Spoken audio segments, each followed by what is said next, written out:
Good afternoon. It's March 4th at 2 p.m. We're here for a Planning, Housing, and Parks Committee meeting, here for the third of our meetings discussing the Tacoma Park Minor Master Plan.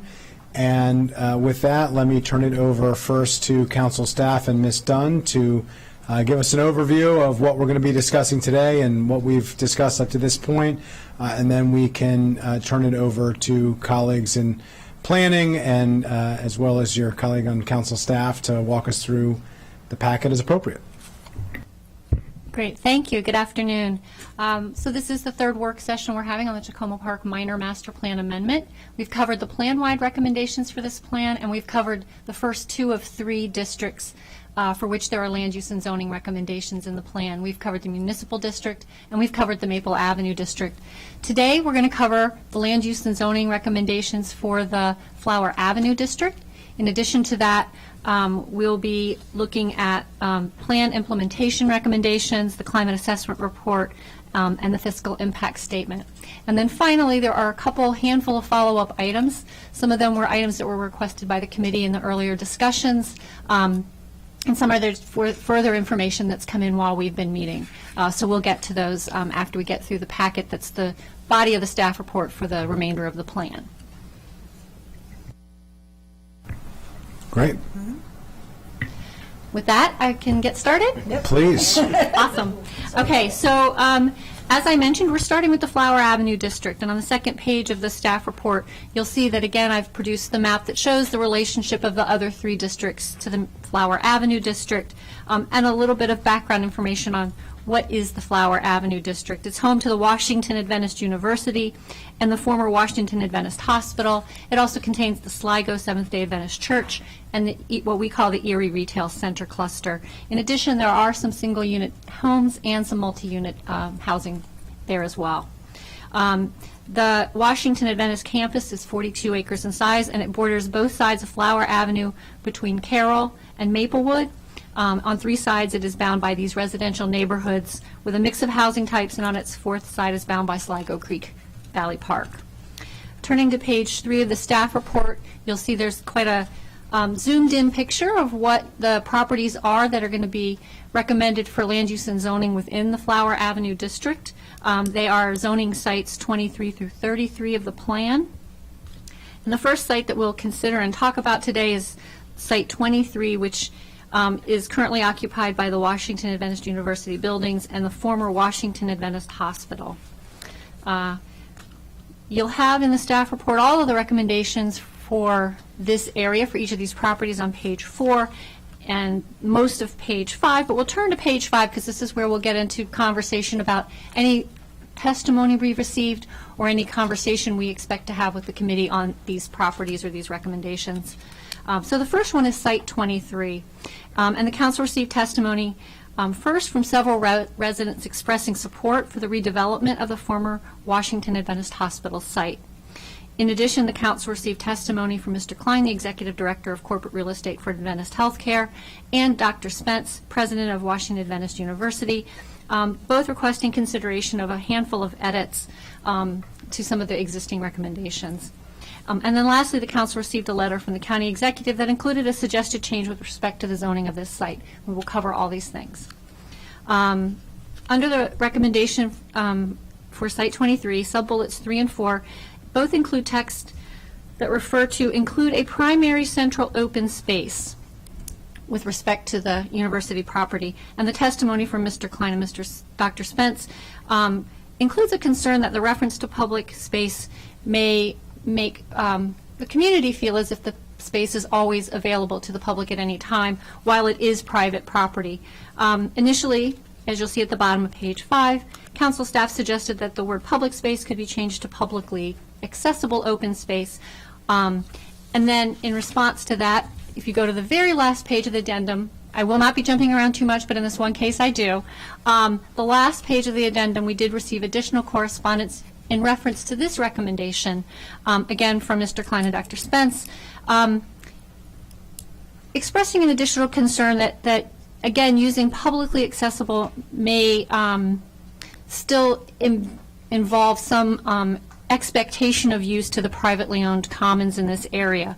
So in reviewing that and in thinking about how to perhaps combine the two recommendations related to the size of the open space and the way in which it should operate, you'll see in the addendum a proposed revision that will be just one bullet, and it would say, include a primary central open space of at least ½ acre and is open to Flower Avenue and provides reasonable access to existing and future residents, and then, which is already existing. Design flexibility should be considered at the time of development review, retaining the central commons as an organizing feature of future development.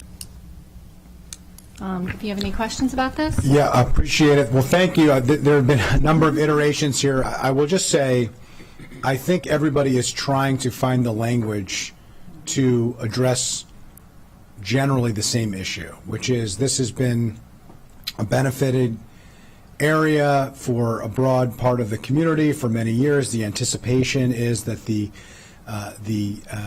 private property owner will continue to maintain it in that spirit, in that way, but it is private property.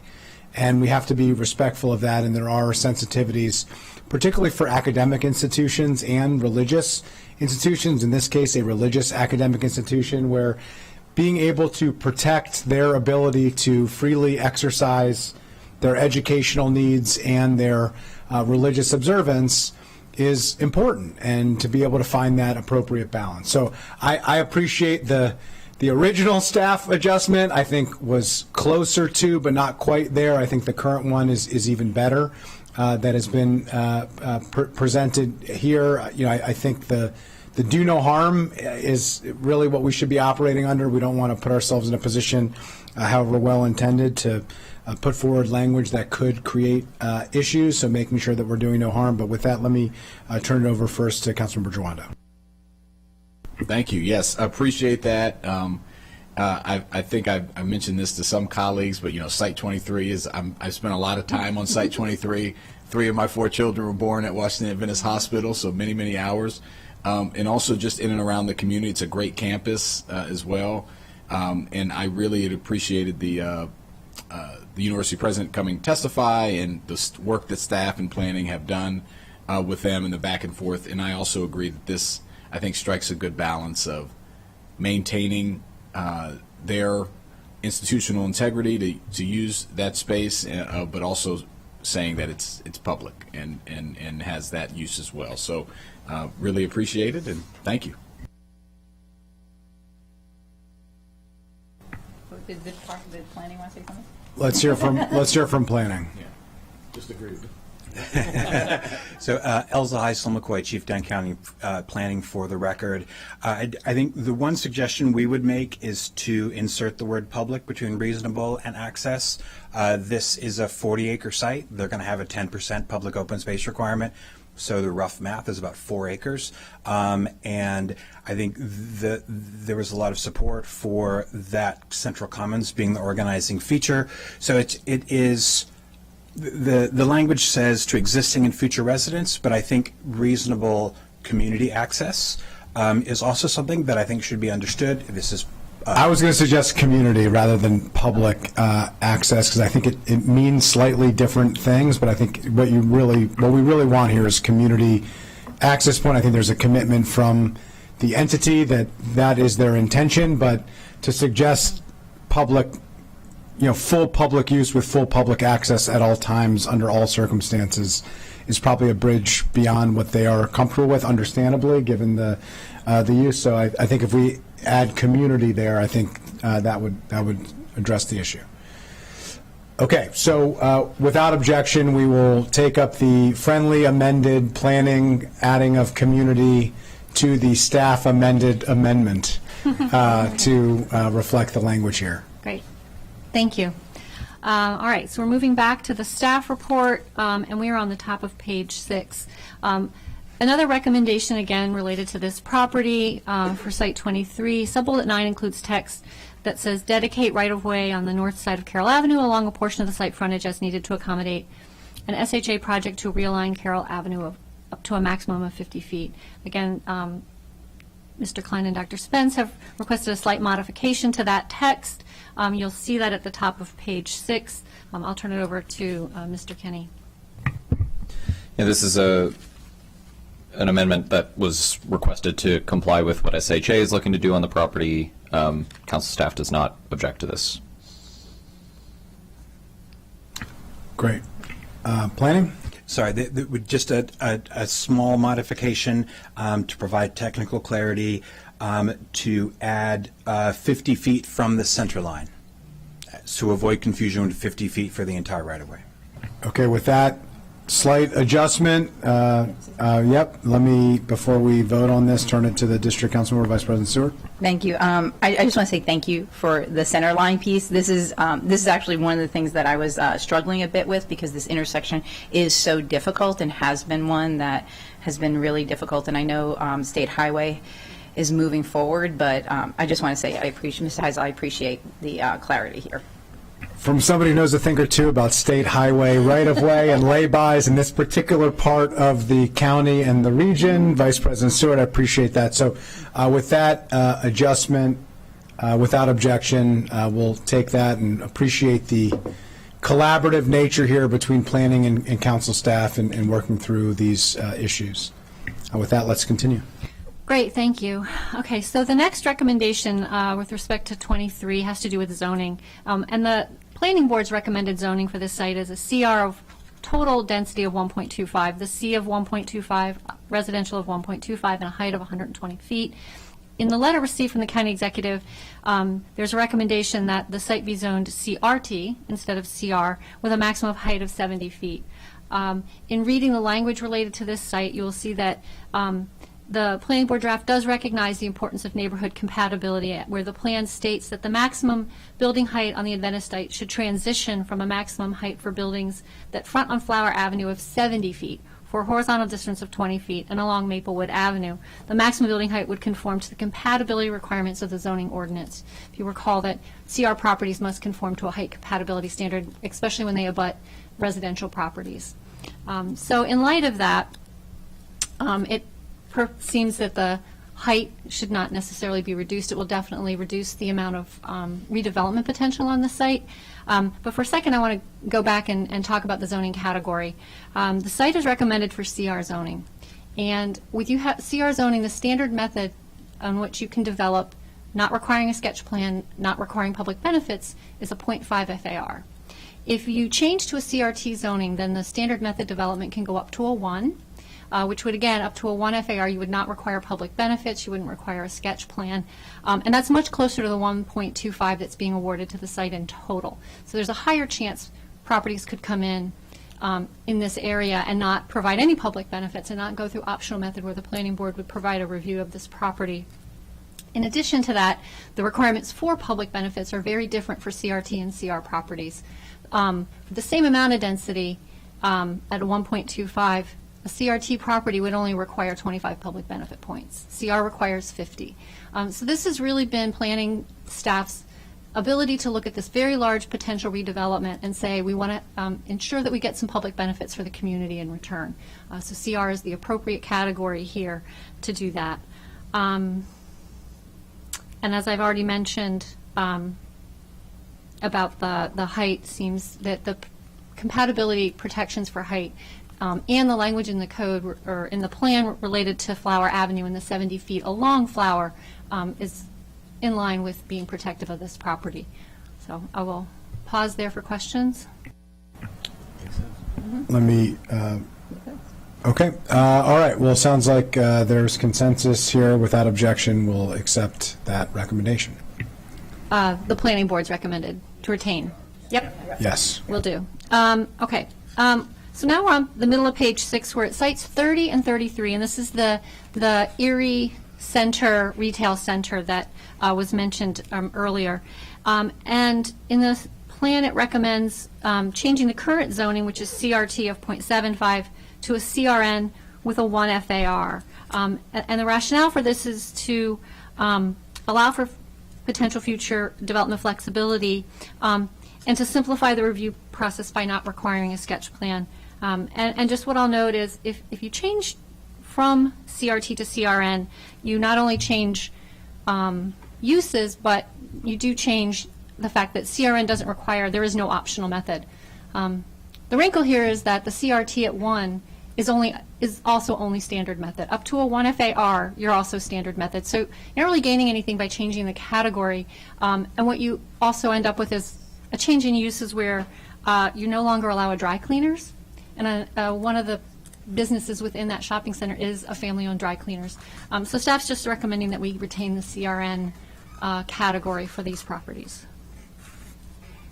Any comments from planning? I think you mean CRT. I misspoke, that we retain CRT.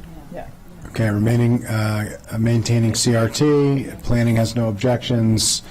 Without objection here, we will take that recommendation. Thank you. Let's see. So with those changes, you'll see that there's a slightly modified zoning table at the top of page 7, which incorporates what we've just discussed. And then the plan provides recommendations for parks and open space. And in those recommendations, there are references to the gateway, a Carroll Avenue gateway and a Flower Avenue gateway. We did receive testimony with respect to the gateways, again from Mr. Klein and Dr. Spence requesting that the following text be added. It says, these gateways should not detract or cause confusion from identifying the Washington Adventist University.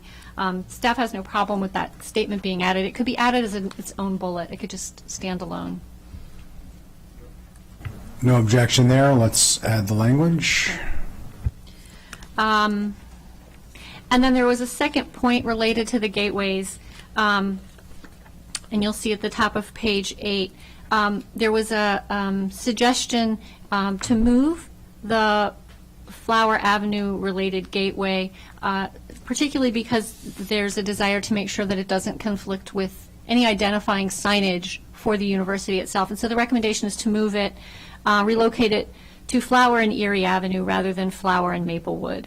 And staff does not object to that change. You guys good with that? Let's hear from planning if any concerns or nope. They're okay with it? We have a thumbs up from planning for the record. So without objection from colleagues, we'll accept that recommendation as well. Thank you. We support not having confusion here. We're now on page 8 of the staff report. There are numerous recommendations related to design. They're laid out for you, and council staff suggest the committee support these recommendations. Without objection. Great. The next section that we'll cover is implementation. And so there are several pieces of the implementation puzzle. One of them is zoning. You'll see at the start on the bottom of page 8 are recommendations in the plan related to this. And the first one is that the plan recommend adding dormitory as a limited use in the CR and CRT zones, subject to site plan approval. These dormitories currently are only allowed in the Life Science Center zone. Definitely support that as it supports the university. Absolutely, without objection. The next is that obsolete overlay zones be removed from the plan area. Many of these overlay zones are very, very old, and given the change to CR zoning, CR family of zones, they're no longer needed. So again, council staff supports the Without committee objection. making that change. The next is public benefits, and under the optional method in CR, you must provide public benefits in return for increased density, and the plan prioritizes basically 9 public benefits that are listed on page 9. It prioritizes 2 issues under public facilities related to co-location of a public or community serving uses, and for Brashears Run restoration. It prioritizes advanced dedication. This gets to the redevelopment along Carroll Avenue. It also prioritizes streetscape improvements. Again, this is consistent with the desire for the Green Promenade to be a realization. Under housing, it prioritizes dwelling unit mix. This is to try to get more 2- and 3-bedroom units as multifamily construction occurs, and additional MPDUs. And then protection and enhancement of the natural environment. It prioritizes energy conservation and generation, habitat preservation and restoration, and tree canopy. And then finally, building reuse is its own also public benefit that it prioritizes. The next recommendation for implementation relates to open space. And then finally, there's a recommendation related to accessory uses in the CR zones. The last one was covered when we talked about the food security under the plan-wide recommendations, noting that commercial kitchens, food processing, and rooftops farm are covered under different uses in the code. So just that last implementation recommendation could be deleted. Without objection. With respect to public benefits, the committee and the council did receive testimony in the CE's letter requesting that providing MPDUs above the minimum be the public benefit priority. What staff will note is that the other public benefits, the 8 other, are extremely important to get the vision of the plan as broadly and as complete as possible. It's not just about housing, but about especially the environmental features that we've already mentioned, and the public facilities. And also given the fact that the committee has raised the minimum MPDU requirement from 12.5% to 15%, council staff would suggest that the committee leave the planning board's recommended priorities as they are. Yeah, I'll just say I agree with that. I mean, we've already taken the even further step of going from 12.5 to 15%. So we've gone above and beyond what I think the community request here was, which I think is a reasonable request. And so, I think keeping it as it is in light of the committee's decision, which has already occurred, is appropriate and consistent. Let me turn it over to Councilmember Joanna. Yeah, I would agree, and also additional MPDUs would still be a public benefit, right? So it's not removing it. It's just Right. we did It's it. one of the many. We did it plan wide to 15, which is a good thing, and this would still be another benefit. Correct. If they go above to 15, above that. 15.1. There you Exactly. go. So I think that these are all important for various reasons, and so it should be on the list, not removed. But I think in light of what we've done, it makes sense to keep the list. Absolutely. Okay. Agree to agree. So let's move forward with that recommendation and continue. Thank you. We're on page 9 of the staff report, and these are the connectivity improvements. I'll turn it to Mr. Kenny. So worth noting here that for the connectivity improvements, almost all the streets in the plan area are owned and maintained by the city of Tacoma Park, with the exception of Carroll Avenue and Philadelphia Avenue, which are owned and maintained by the State Highway Administration, and Division Street and a portion of Greenwood Avenue, as well as the Sligo Creek Parkway that are owned and operated by the county.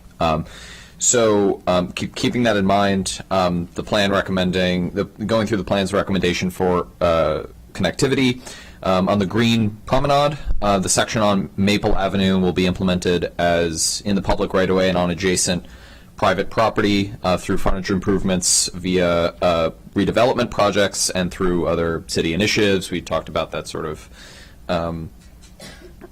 kit of parts approach to developing the Greenway. And this will largely be dictated by, again, development and as well as how the city of Tacoma Park wants to use the utility easements that we saw during the tour. And then on the Adventist campus properties on both sides of Flower Avenue will be implemented during redevelopment as frontage improvements and in internal pedestrian and bike infrastructure within the site design.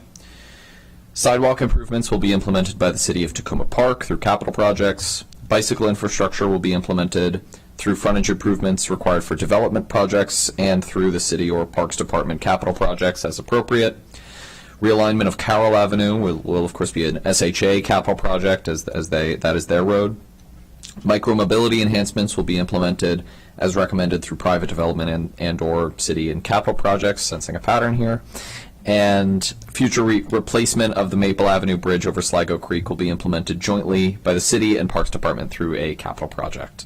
Council staff recommends that the committee support the implementation recommendations for connectivity improvements. Without objection, agreed. Great.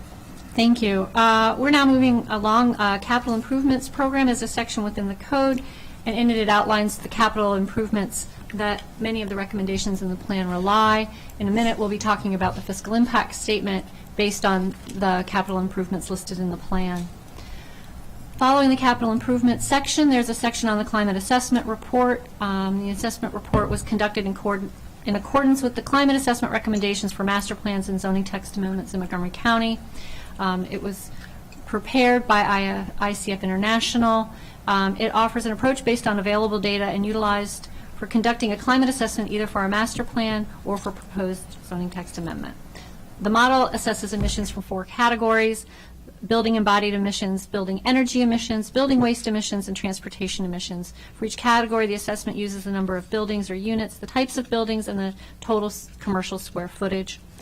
Assuming the plan is adopted as proposed at full build-out, meaning the rezoning of every property that exists with development today is torn down and redeveloped at its maximum allowance. We'll just call it. We typically don't believe any of that will totally occur in total, particularly when we looked at the zoning on the municipal building or the elementary school or some of the sites, the PEPCO substation site.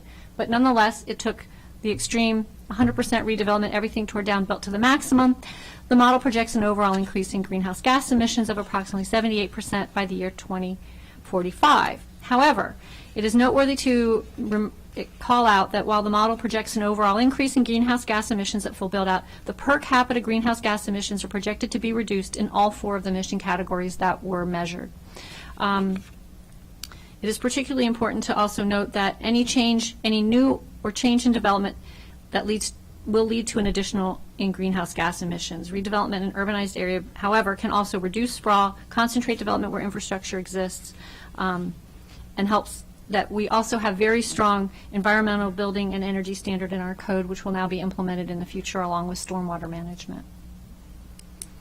Do you have any questions? I don't see any questions, so without objection. Okay. The next is the fiscal impact statement. OMB estimates the cost of the county-borne capital improvements in the board's draft to be approximately $10 million over the proposed plan lifetime of 2050. $8.5 million of these are mostly park-related.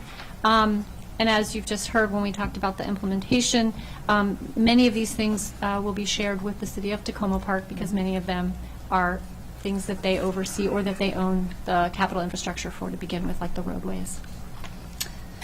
And that covers the staff report, but we have an addendum. I'll just note the fiscal impact is much lower than most right. plans, as has been noted in the Correct. packet, which range from $707 million to $60 million in And this previous is 10. plans. And this Right. is 10, It so is by far way below what has a been fraction expected. of the cost. So. Yeah. So now we're going to turn to the addendum, and in this addendum, these are again the follow-up items. And the first one we have on the list is that Councilmember Jawando had requested that park staff come and provide just a brief overview of the water quality of Sligo Creek. And so they do have some slides here, and I'll ask if they can come up.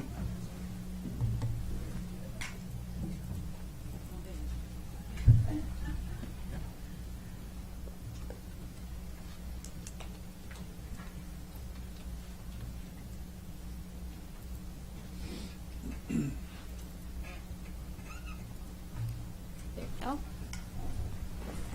Just turn that on there. Good afternoon. Matt Harper, Natural Resources Manager for Montgomery County Parks. So pleased to be in front of you guys today to give a brief overview of the biological conditions in the Sligo Creek watershed. Obviously, this plan only covers a small portion of the watershed, but as you can understand, water does not follow land boundaries. So everything that's happening here is sort of affected by what's happening upstream, and what happens here also affects what's happening downstream. So this will be brief, and please feel free to ask questions as we go or at the end, whatever suits you. So Sligo has a very interesting history. Back in the late 70s and early 80s, there was a pretty broad recognition that Sligo was in a very bad place due to the development that had occurred in the watershed and the biological conditions, which at the time only supported 3 different species of fish in the creek. There were some concerns about human health as people interacted with the stream and the park. And part of that is because of the impervious cover and lack of stormwater management within the watershed. So at a county-wide scale, we're at about 12.25% impervious cover. In Sligo Creek, down county, Montgomery County, we're at over 30% impervious, and it's very, very difficult to get a stream to function ecologically when we're at those numbers. We start to see impairment at 10% impervious, so we're sort of behind the 8 ball here, but there's a lot of good work that could still happen and has happened since the 80s in that recognition. So you see here these dots across the county represent a biological monitoring program that is implemented by Montgomery County Department of Environmental Protection and Montgomery County Parks, and has been since the mid-90s or so. And these all represent active biological monitoring stations in Sligo Creek. You can see a zoomed-in map on the right, and these are the locations where we've been monitoring since that time. And that red dot on the bottom, sort of near the bottom of the watershed in Montgomery County, is an annual biological monitoring station. So we have some really interesting data to look at there. We don't have the resources to visit all of these dots every year, but this is one that we've prioritized to continue to go back to continue to sort of keep our finger on the pulse of what is happening in Sligo Creek. So without getting too deep into this, I just want to sort of draw your attention to the trends that are shown in these lines. We look at two different indexes of biological integrity, the fish, which is the FIBI, and the benthic macroinvertebrates. So those are the bugs that live in the streams. That's our BIBI. And then when you put those together, you get a SIBI? I don't know. That's the combined index of biological integrity. Again, this is data that goes back to 2000. There's definitely some aberrations within this data along this 24-year period, but in general, we are looking at upward trends of biological health. Just sort of to simplify things, these indexes sort of fall into four categories. You got your poor, your fair, your good, and your excellent, and we're definitely moving out of the poor more into that fair category over this period of time. And a couple of our signature fish and benthic species are there on the right. That these are species that you don't find in every stream in these down county areas, and these are species that require some level of improved water quality to sustain their populations. So with that, we can feel free to ask me any questions. There are obviously some recommendations that you guys have already looked at in the plan to improve the area in the immediate vicinity of the plan. One of which is related to Brashears Run. The outfall there is connected to a massive network of storm drain infrastructure and drains a large watershed that is largely untreated stormwater, and so indirectly, any improvements in that drainage area would be a huge help to Sligo Creek in general. Improvements to the tributary itself would also make improvements in trying to capture some of that stormwater and keep some of the biological functionings happening in that reach before it actually reaches the main stem, and then added habitat and those kinds of improvements into the stream and stabilization of eroding banks. All of these things will sort of help chip away at what we're trying to do for the whole system. I mentioned earlier that in the early 80s we were down to 3 species of fish in Sligo Creek. Now we find upwards of 20 species of fish in Sligo Creek. So again, there's some interesting positive stories to be told here. It's obviously a long period of time to be looking at these things, but again, I think we can claim some successes, but it's come from a lot of small little projects and sort of continue to chip away over a long period of time at what's happening out there. And then lastly, the other major recommendation is a removal of a fish passage barrier, which is shown in the picture on the right, which will open up a lot of habitat for the fish species that we find in there, up into the upper reaches of Sligo Creek. Well, that's great. 3 to 20 is good news. Yeah. So glad to hear it. We'd like to see even more progress there, but obviously going from poor to fair and hopefully from fair to good, it seems like the trend line is heading in the right direction, but requires us to continue to be intentional with it. Let me turn it over to Councilmember Jawando and then Councilmember Fana Gonzalez. Thank you. Yeah, and I appreciate the follow-up on this presentation. As many of us heard during the public hearing, the water quality of Sligo Creek was brought up very many times, and now I know, having played in that water in the 80s, what's wrong with me now. So, but it's good to know that it's improved over time. In all seriousness, I'm glad that it sounds like what I'm hearing you say is that the recommendations in this plan will continue that upward trajectory. Is that a fair, if implemented to fidelity? That is the goal, yes. And I think, again, we have to remember that we're in a watershed that's over 30% impervious, so Right. there is a It's a cap challenge. at which we will not be entering into those, a pristine condition. That's just not possible. So, we have to manage our expectations, and, that line will begin to level off at some point, but that hasn't happened yet. And I think, again, it's the real progress can be made by improving the water quality coming into the stream. Right. I think that's where the biggest gains are, yeah.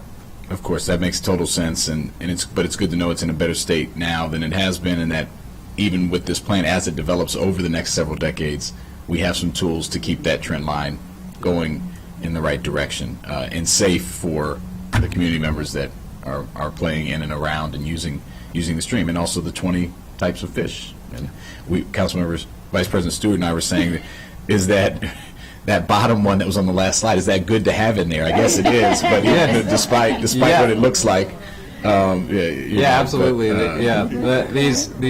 These Yeah. bugs tell a very interesting story. Some of them won't live in highly polluted water. So when you do find them, you know that the water quality is of a certain standard, and each of them have their own sort of scale. So As they say, you- so goes the microcaddis fly, so goes the stream. I've it was said it only my once, I've said it circles that said 1,000 that. times. Good to hear other people are saying that. Well, thank you very much. I yield back. Councilmember Fana Gonzalez. Don't judge by the appearance. So it's a reminder. I'm just going to say a couple of things. One is to say it shows that having redevelopment is a good thing, because when you redevelop, you update your stormwater management, you update so many things that we don't have in these old buildings. It's a good thing. So we need to say that over and over. And this is data. This is not just a comment, what we're seeing today. The second thing that I'll say is that you must share this data, these slides, with elementary schools and middle schools, especially elementary schools in the area, not just in Tacoma Park, but throughout, especially the ones around the creek. As I said before, my kids, my youngest goes to Piney Branch Elementary School, and they always go to Sligo Creek just to test the water. It was very cool to see the kids learning from these slides that the water quality is increasing and that they need to continue helping us to make sure that we continue getting more fish. So please do that. Don't forget. Okay? Thank you. Okay, thank you. Councilmember Stewart. Great. I just want to echo what my colleague, Councilmember Fanny Gonzalez said. These are great slides, and I hope you are sharing them with the City of Tacoma Park and the local schools, because every spring and summer, there's a debate on all the local listservs. Do you let your dog in the water, and do you let your kids in the water? And I'm not saying you have to give me an answer on that, but I do think the improvements that are being done and the work here is terrific, and it would be great to share that. So thank you. Sounds good. We'll share far and wide the Bibby, the Sibby, and the Fibby. Yeah. So we appreciate it. Thank you for putting together this presentation. I think it's really helpful for us to really understand how our natural resources are doing and what impacts we're having on them, and how we can mitigate the challenges and also to produce better outcomes. I appreciate all your work. Absolutely. Thanks for having me. Thank you. Ms. Dunn? Thank you. Moving on, we are on the second item in the addendum, which was receipt of revised text for the section 4.2.2.2, Parks and Open Space. These were the recommendations related to parks that were included in the Maple Avenue district. And as we started to review them, we realized there was some repetitive text. And Parks said that they would just go back and they would just rework the language in these recommendations and then provide it for the committee. Again, there is nothing of substance that's been changed. It's just a tightening of the language. But again, wanted it before you so you could see it. But council staff suggests the committee support the revised text, as it's just been done to tighten up the language. Without objection, thank you. All right. Moving to number 3, we're back at the Maple Avenue district, and this is where, when you recall, we were discussing the potential zoning on a couple of the sites. Sites 10 and 12 are sites that border Lee Avenue, and then site 11 abuts site 12 and along Maple Avenue, and then site 19 is at the very end of the Maple Avenue district next to Sligo Creek. And so during the last work session, council staff raised an issue of whether there was sufficient density and or height for the zoning on blocks 10 and 12. As the plan states that it is to allow for potential future development flexibility. And the proposed density and height for these blocks, it does provide for a modest increase, very modest increase in density, and it does decrease the heights from 80 to 100 feet today in the R20 and R10 zones to 65 feet. What planning staff provided in their response was exceedingly helpful and explained that these properties today are non-conforming to their zoning, meaning that they don't meet the density requirements of those zones. They have varying degrees of setback issues related to their zoning, and they outline those for me, and they're on the third page of the addendum. And so the recommended zoning for these is really to bring these properties into conformance. And what staff would just note is that clarity is very helpful. They still only do supply a modest amount of additional, very, very modest amount of any additional density. The letter from the CE did include a recommendation to further limit the height on these two sites to 50 feet along Lee Avenue. Again, looking at the height compatibility text that's in our zoning code related to the CR zones, and look at their abuttingness to single-family housing. Council staff doesn't see the need to reduce the height further, as you already have those protections, and allows a little bit of flexibility for any potential redevelopment along Lee Avenue, where these two sites confront each other across Lee Avenue, and so they're not next to, or they're not confronting the single-family houses where the heights could get up to 65 feet. With respect to the text explaining the rationale for the zoning change, you'll see at the bottom of page 3, at the top of page 4, council staff just suggesting a slight change to that wording rather than allow for potential future redevelopment. Really, it's text taken from page 20 of the plan, where it explains the zoning, and just says to make the existing buildings conforming and allow modest additional new development.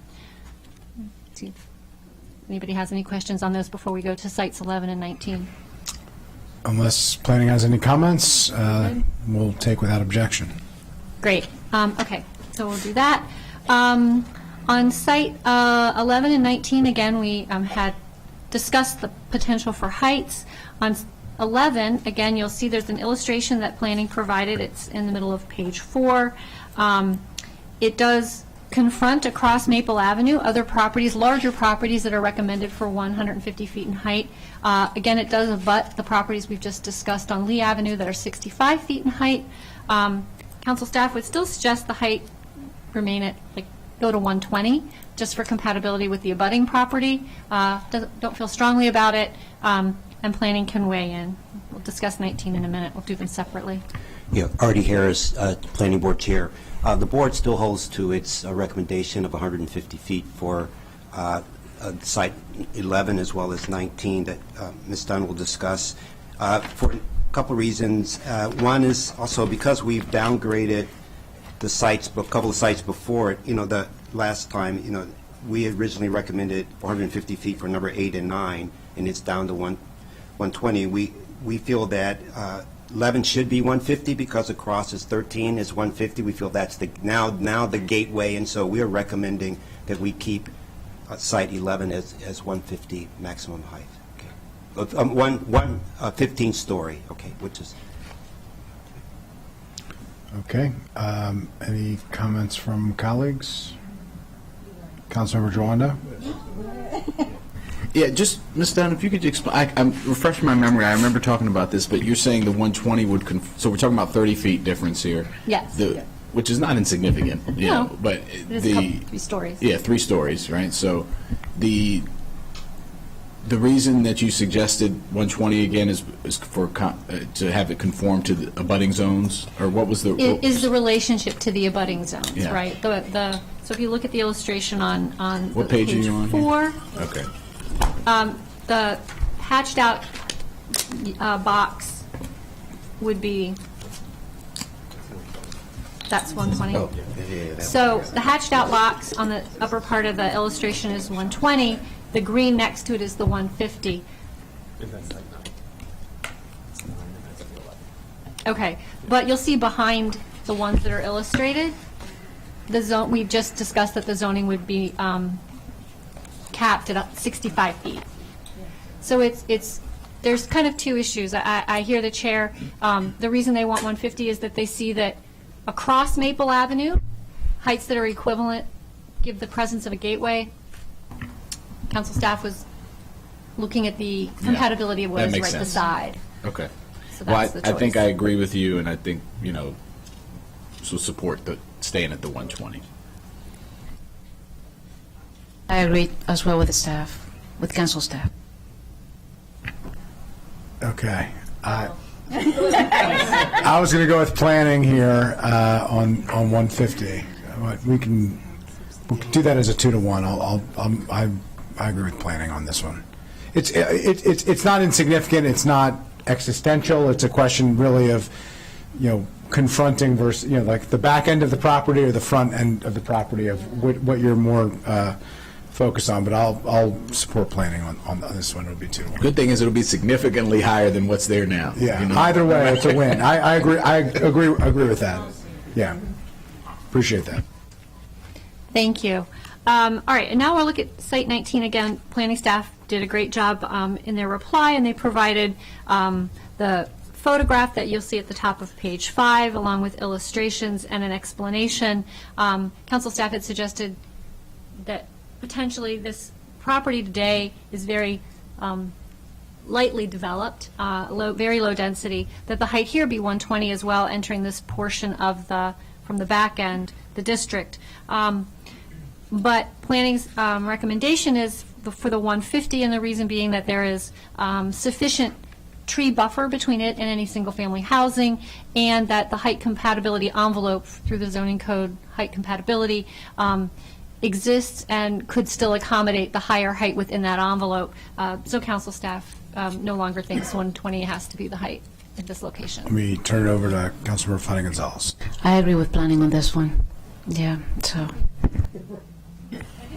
Okay, Sure. okay, that's 3-0. Agree with council staff, who agrees with planning. The committee agrees with both. Thank you very much. Okay, so we'll turn it over. We're on the last page. We've already discussed the additional correspondence received related to this language on public accessibility. I wanted to reference the county executive's letter. It was lengthy, had quite a few recommendations in it. Planning provided a very lengthy reply to each one of those. Where it was relevant to a zoning change or to a specific language change, we've noted it today. There are 2 more things that I'm just going to talk about verbally because they came to my attention this morning.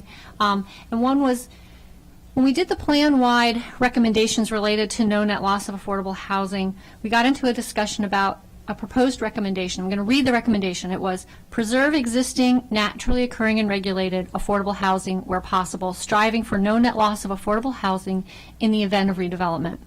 And during that discussion, the committee had a discussion about the term where possible versus where practicable.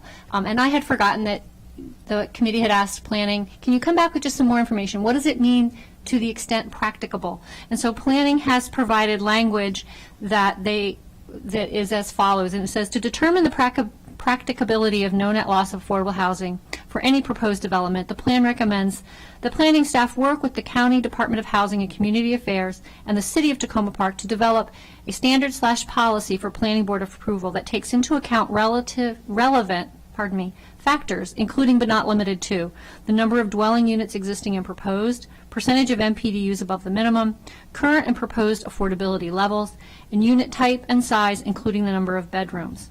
So that's a lengthy explanation for what and how practicability could be looked at in this. I'm not sure whether that language needs to be in the plan itself. It could be actually in the implementation section.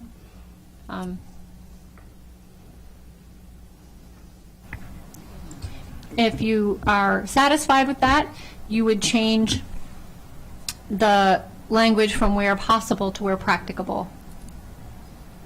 Okay, so let's first hear from planning, if that's okay with colleagues, of your views. Let's hear first about your reaction generally, and then we can specifically talk about where, if anywhere, within the plan, the additional backup language would need to be. I agree with council staff. I don't think it needs to necessarily be in the main text of the plan. If it's in an addendum for implementation, or if it's part of broader planning documents, that's up for discussion as well. But let's start with the first piece, and let's get to the second piece, and then we'll turn it to colleagues for a conversation. I'll start it off.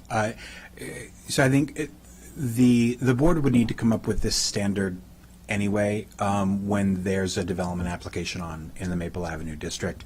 I don't know that it needs to be in the plan. I think that the language that we've recommended is the course that we would follow anyway. I think we could add it to the appendix. I don't know. I mean, it provides general guidance. But it doesn't. It's not that specific of a requirement. So we could go either way. So, in terms of where possible versus where practicable, do you have a view on that? I think we generally supported where practicable. I think that is, it's very complicated to get anything done here, and so practicability is going to be a natural standard anyway. So I think where practicable, I think we all agree, is a good addition. Okay, so you're comfortable with the where practicable, and your view, just to clarify for everybody's sake before we get into a conversation here, is that this is generally the guidance that you believe that you will be working towards during implementation. You don't think it should be in the plan itself. There's a question of whether or not it be included in an addendum for implementation or shared with the full council, for instance, when this issue comes up, to understand what practicability would mean and how it would be interpreted, as an example. And this is something that Councilmember Jawanda had specifically asked about. So, all right, let me turn it over to colleagues. I'll start with Councilmember Jawanda, since you did ask the question of how the practicability standard would be addressed. Yeah, and I don't. What you read, Ms. Dunn, is not. I don't have that anywhere, or do I? Well, The definition of practicable. Is that in the memo today? it's in the memo from planning staff. From planning staff. Okay. So got on it. circle, did you guys say one? Circle 1. Okay, that should be. So while I'm circling here, I am. Okay, I have it here. I do thank you for. I got it. I do thank you for coming back with this. Obviously, we had a big discussion about no net loss, and just stepping back a couple. Is it specific site? Is it plan wide? We've decided it's plan wide, and that makes more sense. We increased the NPDUs. We removed some language around rent stabilization. So I think those were things that I was very supportive of. I do think it's important that if we're saying we're going to do no net loss and it's plan wide, that the planning board do that, right? But obviously programs, this plan will be implemented over decades, right? And so it's not one application comes, you're not going to be able to know in that application. And so you have to have a standard that will guide your work throughout the review of the plan. So I do think it would be important to signal to the public and to colleagues about what practicable means in light of that this is a major tenet of the plan, that we want to make sure no one is displaced, and that as projects are approved, that we are making sure that there's enough space for people to come back to regulated and affordable units. So that definition sounds right to me. And the only caveat I have, Ms. Dunn, is are there any other plans where we've said things stronger in relation to no net loss? Like where we've just outright required it and not said practical? No, we haven't. Actually, so what I read to you... This would be one of the more stronger. Yeah, I mean, what I read earlier was what we had in Silver Spring. Right. Where possible is what was in Silver Right. Spring. And I before complained that- then too about that. But okay, so this is moving in the right direction. So I would say two things. I think the definition sounds good, and two, I think it would be important to say it in the plans at some point, at least define it one time, so that people can know what it means. So I don't know. I would defer to you whether that's appendix or whether it needs to be in the plan language itself. I would defer to folks, but that would be my view. Lisa Gavoni for the record. So one of the things that we did with this plan is we added a pretty extensive look at like existing housing policies and programs that both the county and the city offer. And I think putting it in the appendix there with that would suffice. I also think that putting it in the appendix, if we develop stronger language in a future master plan, kind of allows us to look back and see what it was. What's working, what's not. Because this, like Mr. Heisel McCoy said, this really is dependent on what implementation and what the development review process looks like. Right.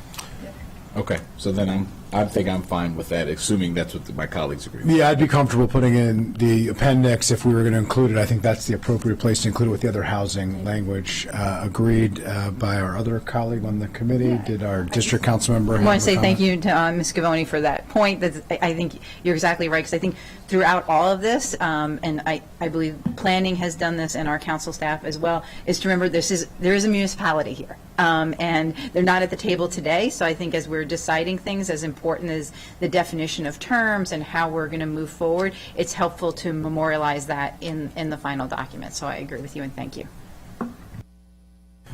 Okay, all right, so we have given direction here. We accept that we're going to change the language to where practicable as opposed to where possible, and we are going to move forward with the definition as proposed by planning in the appendix in conjunction with the other information related to housing programs and policies.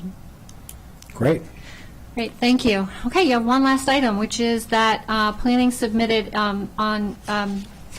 in the plan on pages 51 through 57 are illustrations of street cross-sections. There was one that had not been added to the plan. It was in waiting for information from SHA, which has been received. And so you'll see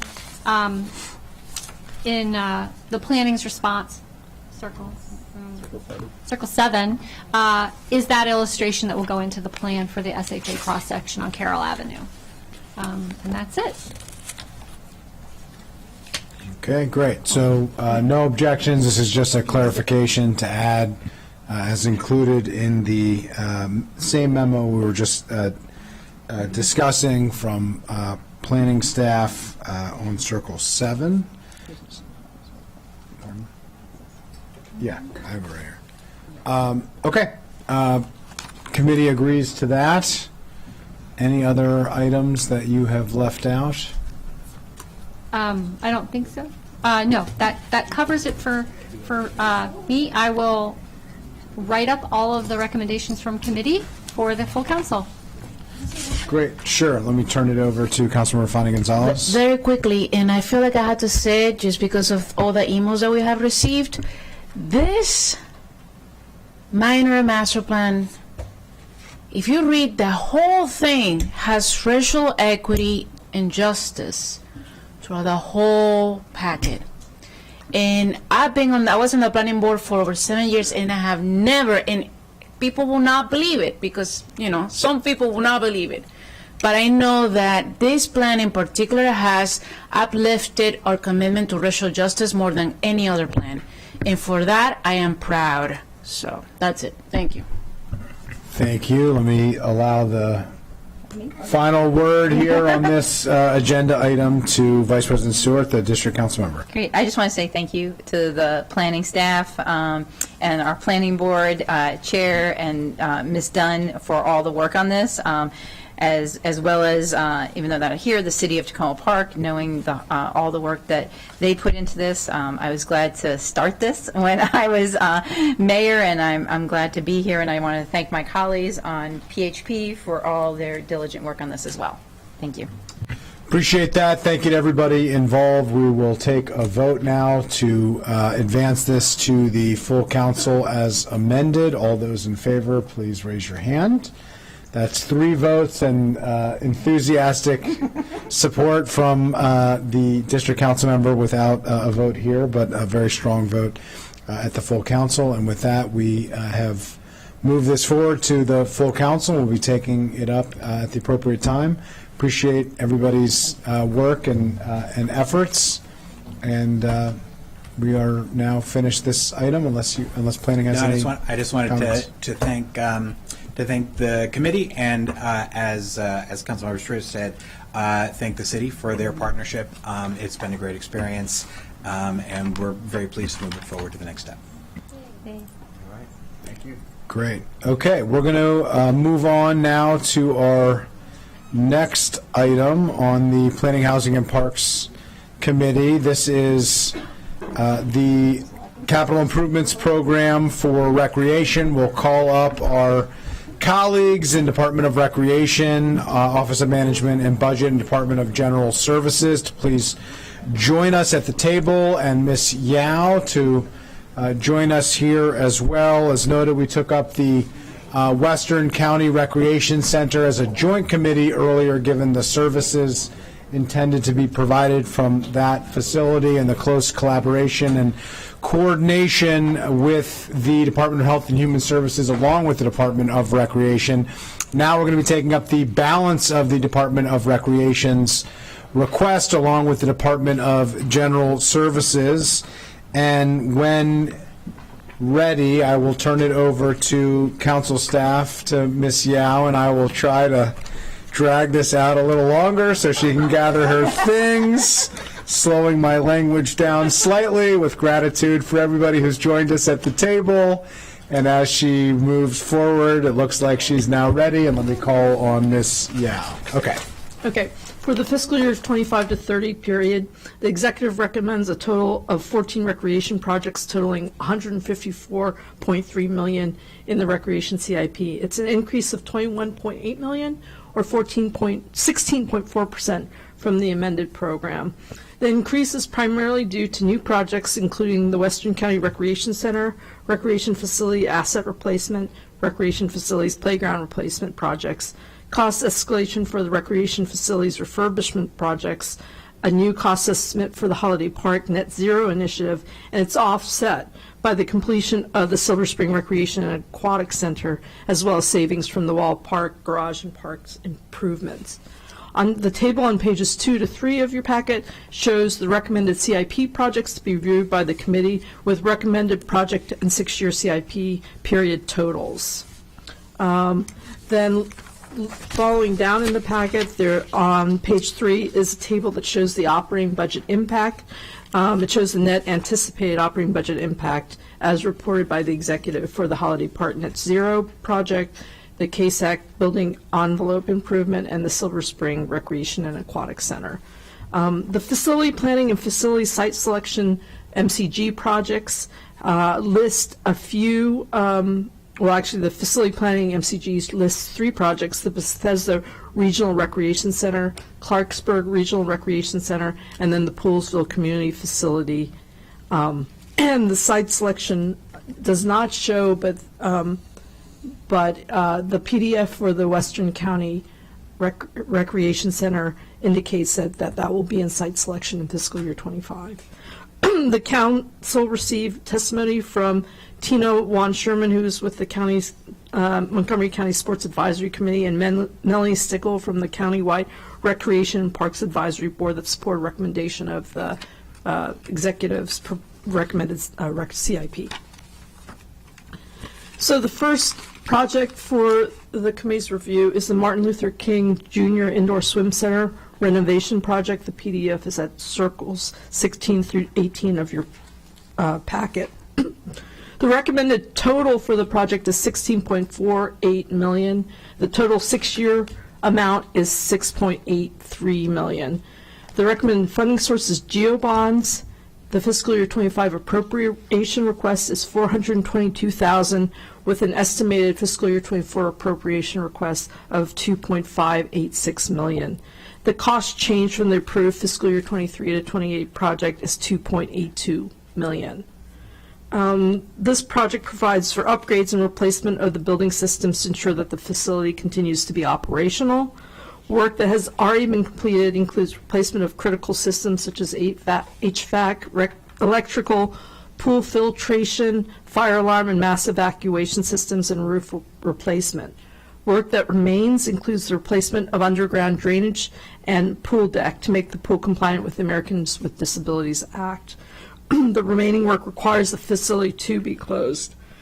Council staff notes that the county's indoor pools are heavily used assets of the department's facility portfolio, and construction requires closure of these facilities must be carefully staged in order to ensure continued pool use, pool access to users. Scheduled delays in the delivery of swimming pool projects can significantly impact the county's ability to deliver aquatics programming and maintain capital assets appropriately. For example, delays to the opening of the new Silver Spring Recreation and Aquatic Center has impacted the timing of work on the KSAC, MLK Swim Center, and Olney Swim Centers.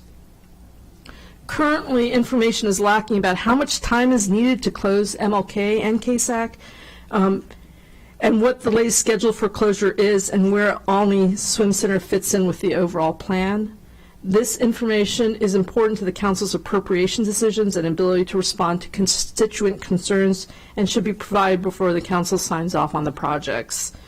Also, in addition, the committee should seek more information about the cost increase for MLK, which is over $3 million or 22.3% from the approved fiscal year 23 to 28 project cost. The only explanation provided is that the cost change is due to updated estimates, but no other information explaining the cost change has been provided. Council staff the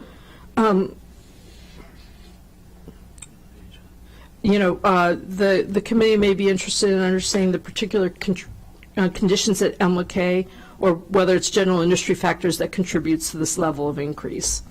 So council staff's recommendation related to this project is table recommendation until the executive provides additional information on the cost change and a written report that assesses the capital improvement work needed at each indoor swim center, the amount of time needed for any closures of the facilities, and the schedule for when this work would take place. In any case, council staff recommends that the committee request this information prior to the consideration of the department's fiscal year 25 operating budget. Okay, well, thank you for that and for going through it. I want to give the executive branch an opportunity to respond. Council staff has essentially said, you haven't provided us with adequate information. These are complicated projects that have lots of impacts on other projects. We've been in the previous committee, as Councilmember Joando can attest and reiterate, where we have carefully discussed the sequencing of these projects and the impact on communities, because frankly we don't have enough facilities for indoor aquatic centers, and we have tons of need and lots of heavy usage, and so shutting down one has a huge impact on the county. This is different than almost any other recreational facility that we have, where literally anywhere that you shut down a facility has a cascading effect on the entire county. And so it has to be done with a great deal of coordination, which we appreciate, we know is challenging, but there have been questions now that are raised of whether or not we have all the information needed to make a decision. So with that, let me turn it over to Department of General Services and Department of Recreation to respond and let us know what your thoughts are on council staff issues and concerns that have been raised. Well, certainly. For the record, David Dice, Director, Montgomery County's Department of General Services. Director Riley, who's to my left, can attest to the fact that we coordinate regularly with the Department of Recreation on our projects. We have a bi-weekly phone call coordinating with Recreation on ongoing as well as planned projects.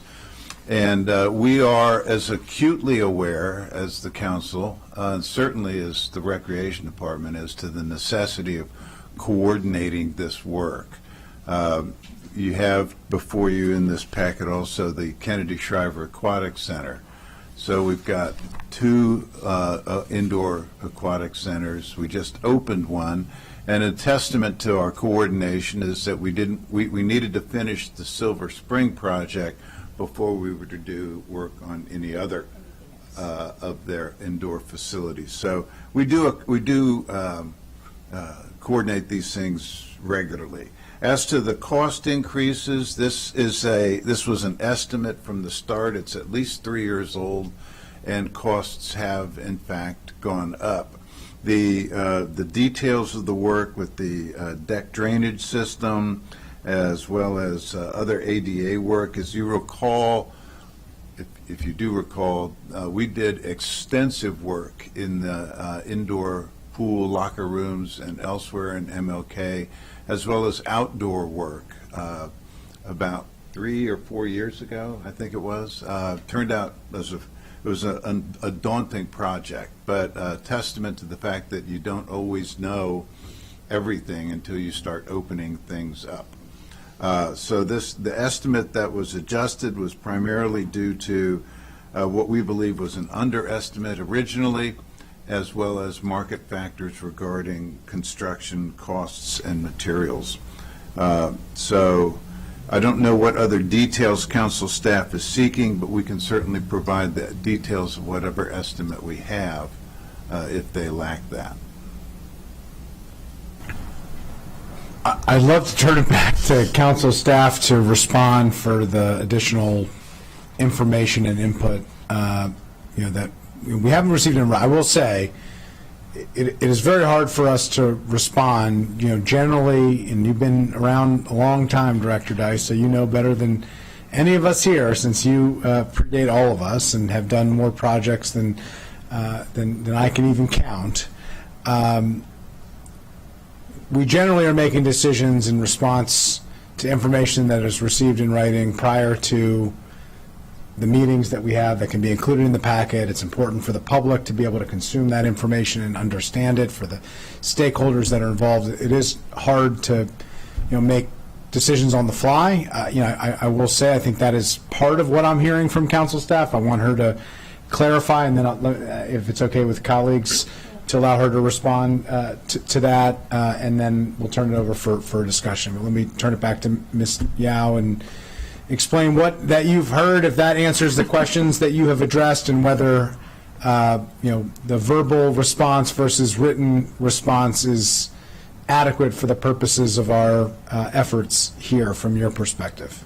I think that what isn't available or hasn't been made available is understanding what are the complicating factors at MLK. When you went in and you found a lot of things that were, that needed to be addressed, well, what were those things? And I don't think it's necessarily available in the written response.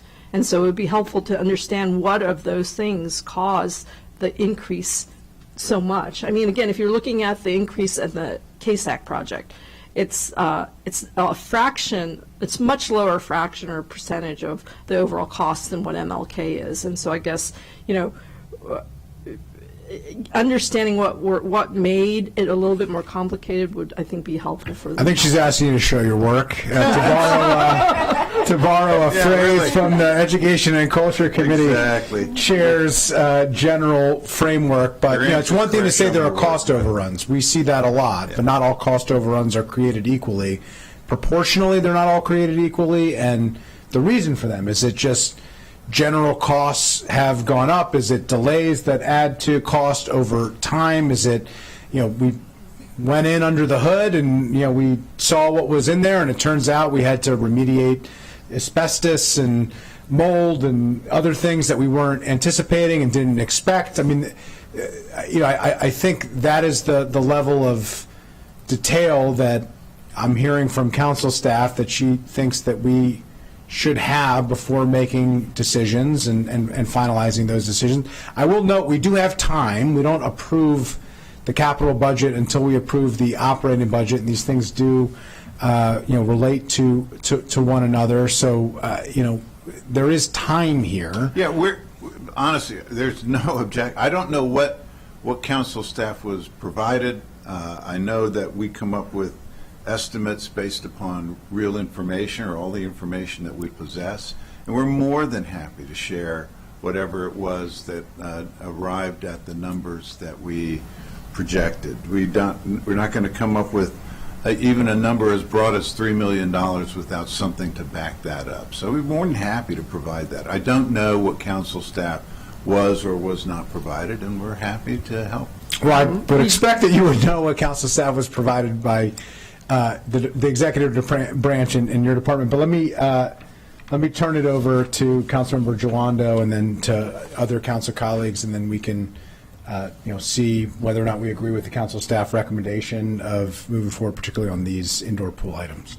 Thank you. Yeah, I appreciate it, and really appreciate Ms. Yao posing the questions and the commitment from the director to get back with responses. It is a significant increase, so I think anytime there's that type of increase, we want to, it should just be common practice to say here's what it's for. I don't think that's unusual. And I just think that's what should happen.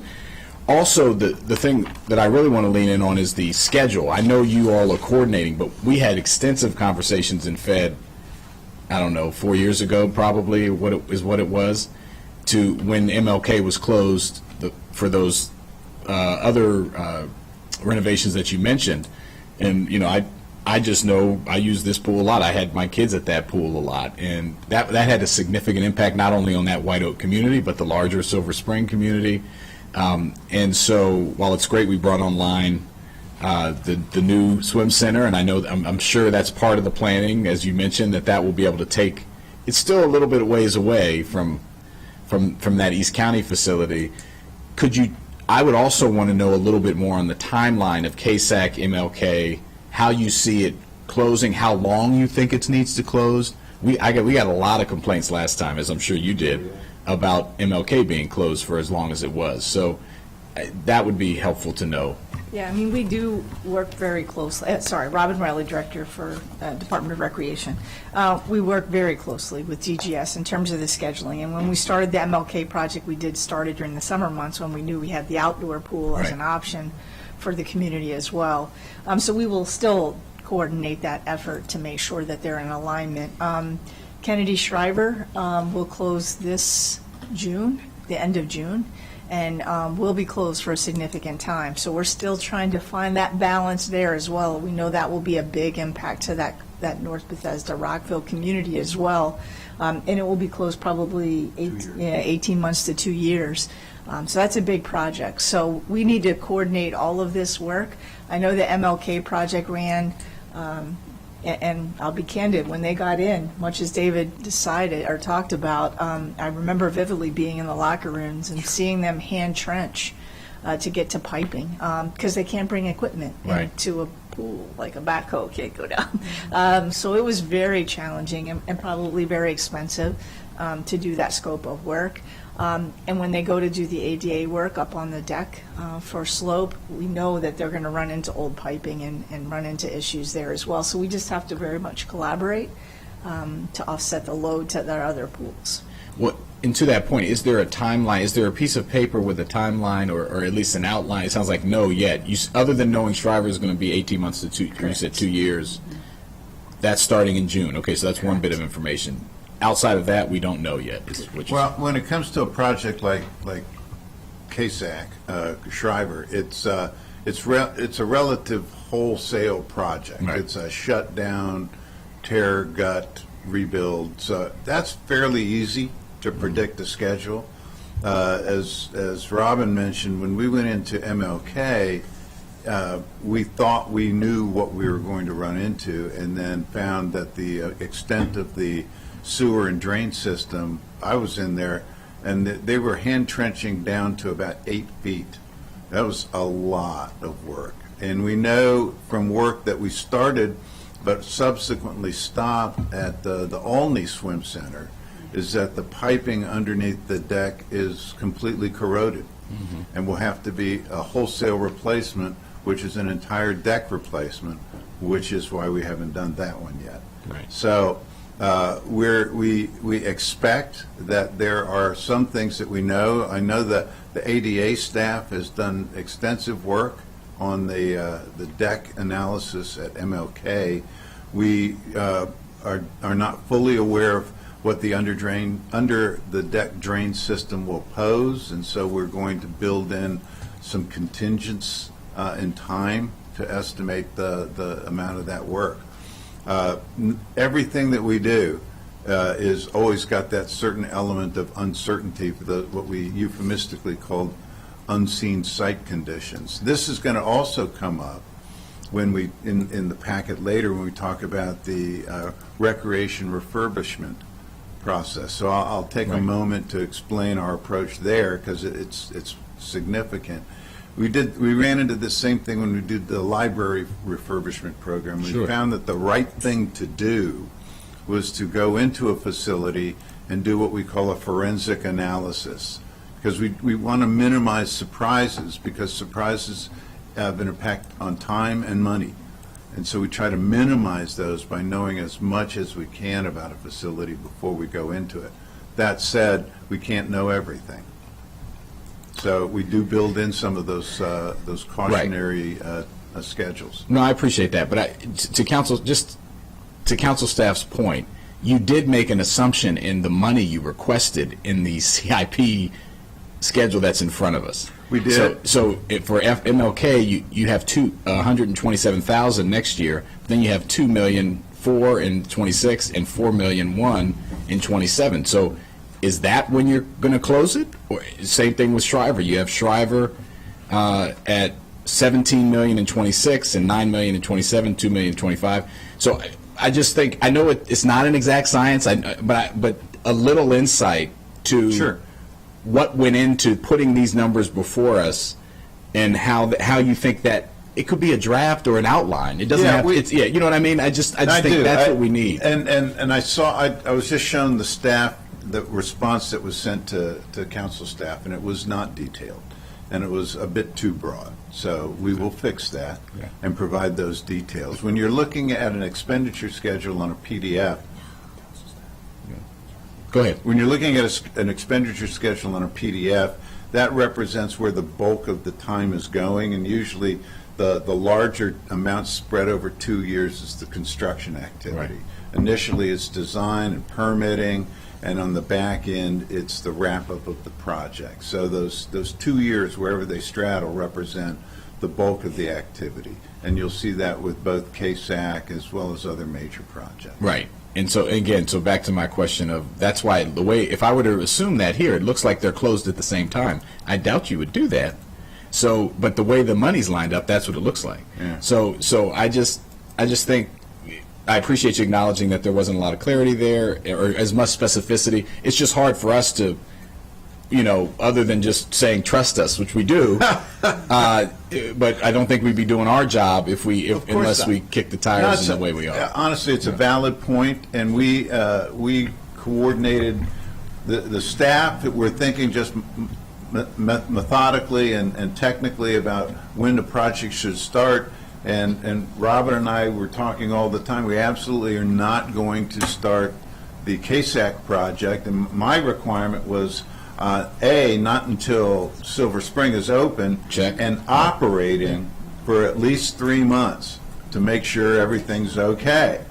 You don't want to do the next day and have a OMG moment. So I said I want a period of operation before, and so we have safety, secure that the facility is functioning properly before we definitively close another major facility. So, and I certainly agree, if we would never anticipate, but I'd take all my cues from Robin on this, closing these facilities at the same time. Yeah, I appreciate that. And then obviously Olney is another one here that's got significant issues that isn't really talked about. So just having a better understanding of that. So I would suggest that we get a little better understanding before we approve the PDFs, because I think it would be helpful. Agreed. So thank you for that. Thank you for the line of questioning. Thank you for the responses and the recognition that we really didn't receive adequate information here to make a fully understood decision and to portray that to the public, because I think part of the idea here is that when we make the decision on the funding schedule, that there's also an understanding among the public of the closure schedule, at least of what we anticipate. And that's, a big part of the decisions that we make, not just we want to see a new facility, but what impact is this going to have on the facilities that our family and our kids and our grandparents are relying on today and moving forward. So we have the items 1 and 2, the KSAC, Kennedy Shriver, and MLK. We'll hold off on that, table those decisions until we have better understanding. We do have the third item here. I know this one's a little bit different since it's already open, and it's really just finalizing the cost with a very modest amount of money, so I'd put this into a different category as council staff has. I do have some questions on this as well. I don't think we need to hold up approval personally. I agree with council staff recommendation on this, but I would like to ask a question in terms of hours of operation and ramping up of this facility, because as we just heard, it has a direct impact on the other decisions. So I don't know, Ms. Yao, if you wanted to, quickly speak to this. You didn't suggest that this be held up because it is No, this one different. is open, and so, Yes. If you want me to, I can walk you through The 72 amounts. million's already been spent. We have 142,000. Right. Remaining here. And there's typically, a closeout process, there's different activities, and Yeah, that's so we don't want to suggest that we're not going to allow you to pay the bills that have already essentially been, incurred, and to, move forward with this project. I don't think anybody is suggesting that, nor is council staff. But could you just speak to, first of all, world-class facility. I was thrilled to be there. I am thrilled to be back. This is absolutely what Silver Spring deserves. I think we should be talking about this more and more. I'm appreciating the fact that I'm sitting next to the district council member who gets to, show up. Not everybody gets to show up to, ribbon cuttings of this dynamic so early on in their term. But it's just kudos to everybody involved. It really is great. Having said that, I would love to know, particularly related to the pool facility, because this is much more than just a pool facility, to be clear, and we toured all of it, and there's dynamics for the youngest and the oldest in our community and everybody in between, and public-private partnerships and health services, and literally everything that you could possibly imagine are going to be part of this facility. But for the purpose of this discussion, if we could focus on, the pool is open, but it's open, not fully, full hours. So just explain to us the timeline of what to expect in terms of the hours. How long would that be, expected to take? And then to Director Dice's point of waiting at least 3 months before moving forward, like what does 3 months look like, over the next, 2 months and 3 weeks to get to those 3 months? Yeah. Thank you. It is a phenomenal facility for sure. I think as David identified, the next couple of months is us kind of getting to know each other. Holy Cross, the building is, multiple floors. It takes a lot of resources to manage all the doors and the floors and people coming and going. So we are doing a massive job in recruiting. And I'll be candid, it's challenging hiring lifeguards right now. We are working around the clock to do free lifeguarding classes, get them onboarded and get them into the system and get them going. So I think you're going to see, within the next couple of months, we have 12 job fairs coming up. We've had 3 or 4. We had one last week at Silver Spring. We're continuing to do them throughout the summer, not only for SCRAC, Silver Spring, but for summer camps and everything that we do. And so I think over the next couple of months, you're going to see increased hours. We're trying to really focus. We're seeing sort of a swing. We're seeing more rec swim interest and less lap swim interest. And so we're trying to make those adjustments. The rec pool, for those of that got to see it, it's a little challenging to lifeguard. It pretty much takes 4 lifeguards. It has large columns that sometimes block a line of sight, so it takes a village to kind of keep track of where everybody is in that rec pool. And so we're working really hard to recruit and train and get onboarding for lifeguard. And it's working. We've had 3 full classes over the last couple weekends to onboard new lifeguards. So we're getting closer. It's just going to take a couple months to see some schedule changes and adjustments as we go along. Appreciate it. So what are the hours today, and what do we anticipate the hours to be 3 months from now? Great question. I don't know if the time, on weekends it's 9 to 5, Saturdays and Sundays. I think during the week we're open 9 to 9, I believe. Yeah, I mean, we open early for swim. Lap swim starts at 6 a.m., but we're not seeing a lot of traffic right there. It's like 2 or 3 people. We're hoping to increase it and grow it. Our senior programs begin in full earnest on April 1st. So I think you're going to see increased hours, especially on weekends, to the 8 and 9 o'clock hours as we onboard more lifeguards. I think I have some colleagues who might join at Wanna be a 6 a.m. lifeguard? for a wanna be a very healthy lifeguard? start to the day. Lap swim? Okay. Okay. I appreciate that. Any comments, questions from colleagues? So recommendation is to move forward with this funding, which I think we all support, and keep us posted. I think the trends are very interesting, rec swim versus lap swim in particular. So, something to take a look at. The one question that I had that I'd love follow-up on, I do think we're going to have to address transportation for lifeguards. So the difference of this pool and other pools, it's in an urban area, and my understanding is the focus is on either taking public transportation, which we hope to encourage as much as possible, but that costs money, and relying on the parking lot districts and the public parking garages, but that costs money too. And so if we're not providing free parking, which we do in our other facilities with surface parking lots, I think we do need to subsidize, or think through creative approaches to those issues, and if that requires the council to provide the Department of Recreation with additional funds in order to do that, or, we need to really think through that, because I have heard from, seasonal employees who say, once once I deduct my transportation costs, which includes public transportation and/or parking, with the hourly wage that I'm going to make from being a lifeguard, it is a less desirable temporary employment opportunity, and therefore I have to rethink whether or not this is something that I'm going to pursue. And so I think that's something that we really need to focus on and think about, because I do think it's going to continue to be a challenge to do the recruitment that you've talked about. Yeah, I appreciate that. Thank you. It is a little bit of a challenge. I mean, we are hearing that from all of our seasonal staff, not just our lifeguards who work the front desk. And we are working collaboratively with those seasonal staff who are on board to get them a county ID, which gets them a C-Pass. Yeah, it gets them free transportation through ride-on to the site. Not all are going to take advantage of that, but we're hoping that will maybe encourage a few to do that as well.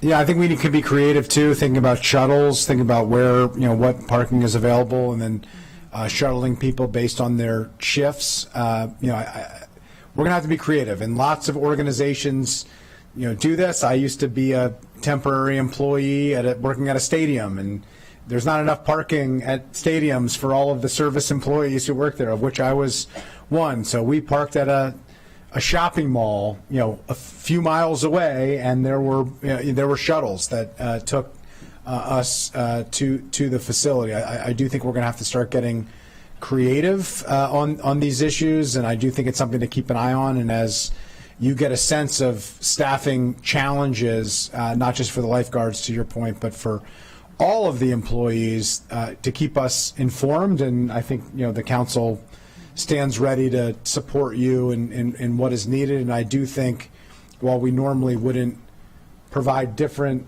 benefits, I think we do need to think about site-specific challenges, particularly for seasonal employees, where that is a real concern, and it has a real impact into providing public services to our residents. I think it's just something that we need to monitor and keep an eye on. I know you are, so I appreciate that.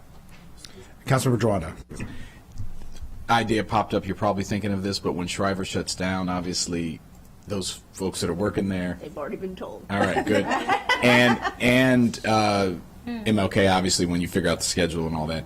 But to the MLK closing down, I think there's going to need to be intentional work done, probably more so than we've done in the past, of pushing people to Silver Spring and from Shriver, just about how we're communicating that and what the outreach and engagement, even media strategy. I just feel like transportation, I know you're thinking about that, but I'm just thinking about those are significant shutdowns, and I think Silver Spring is well positioned to absorb, but we need to be thoughtful with our DOT partners and everybody about how we push that. Yeah. So, anything you want to say about that? No, I appreciate that. Those are good suggestions. Thank you. Thank you, Mr. Chair. Thank you. Okay, so we will approve that as presented by the executive. And let's move on to our next items. Ms. Okay, Young? so the next one is the Holiday Park Net Zero Initiative. The PDF is at circles 10 to 11 of your packet. The total recommended for the project is $5.625 million, and for the 6-year period, it's $5.536 million.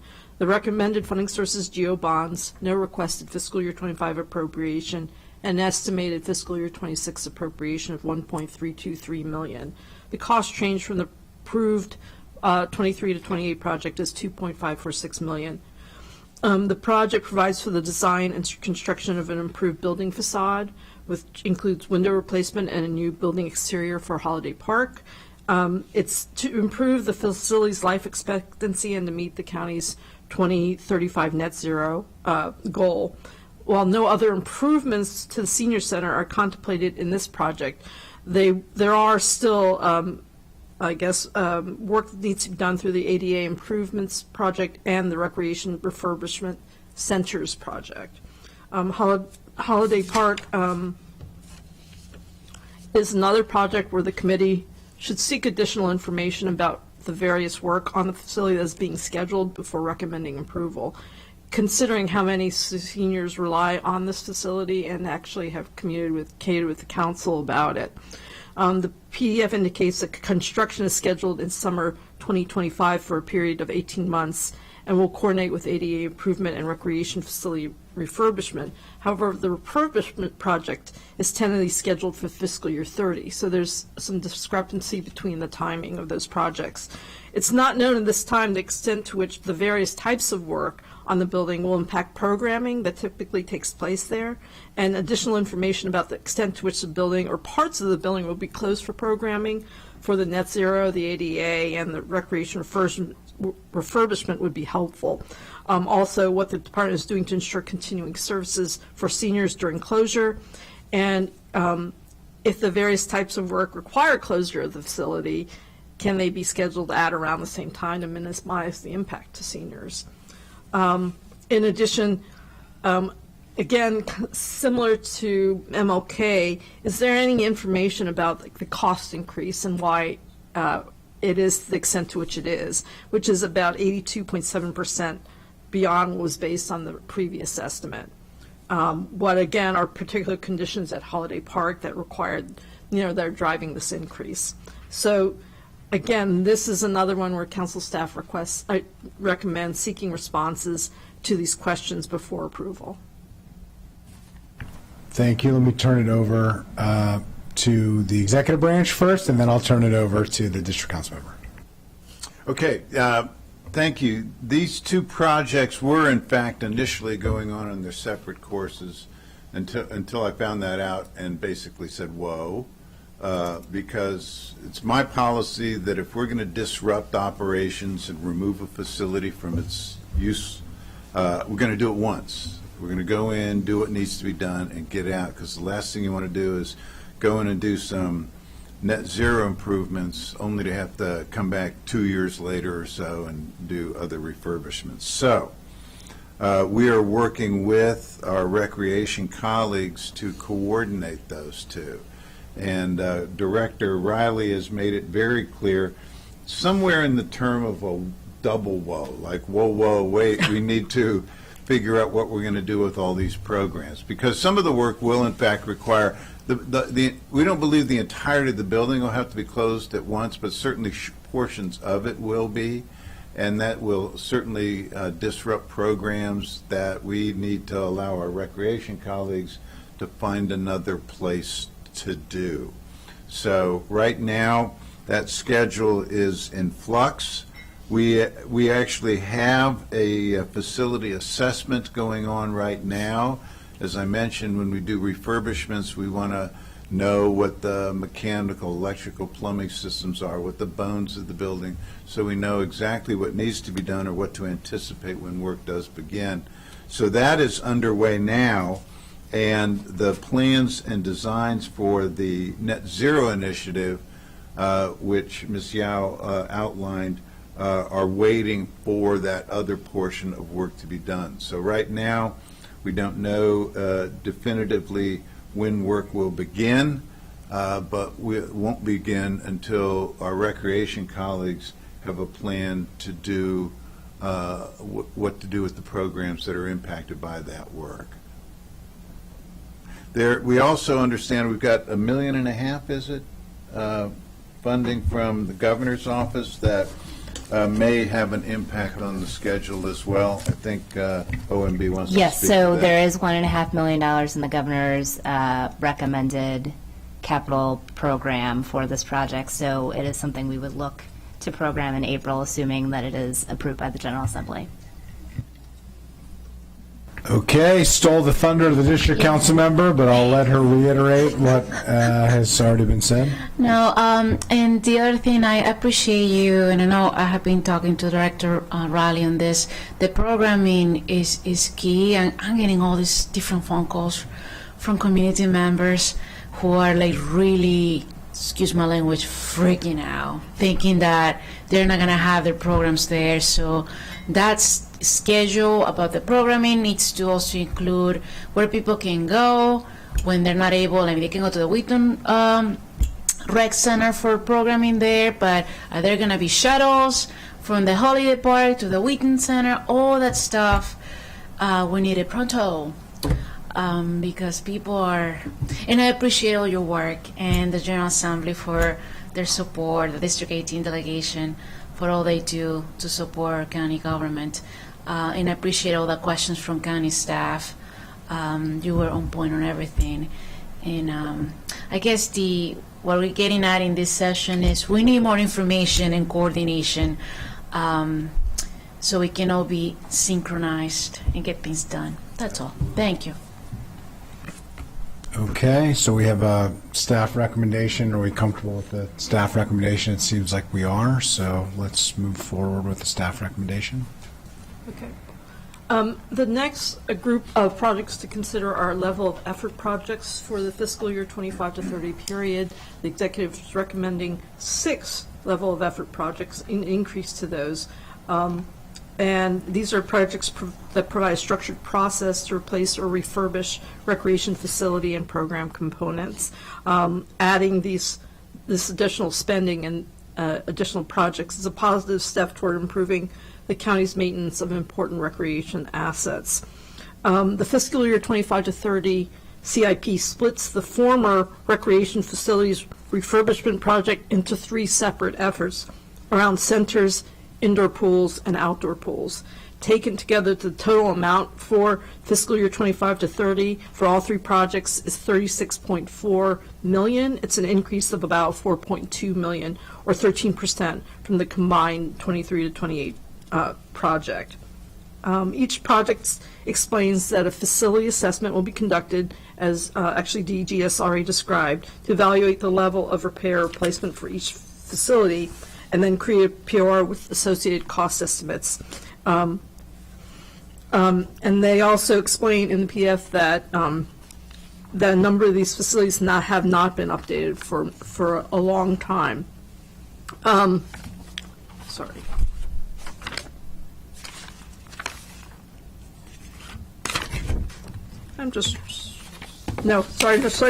My papers are off.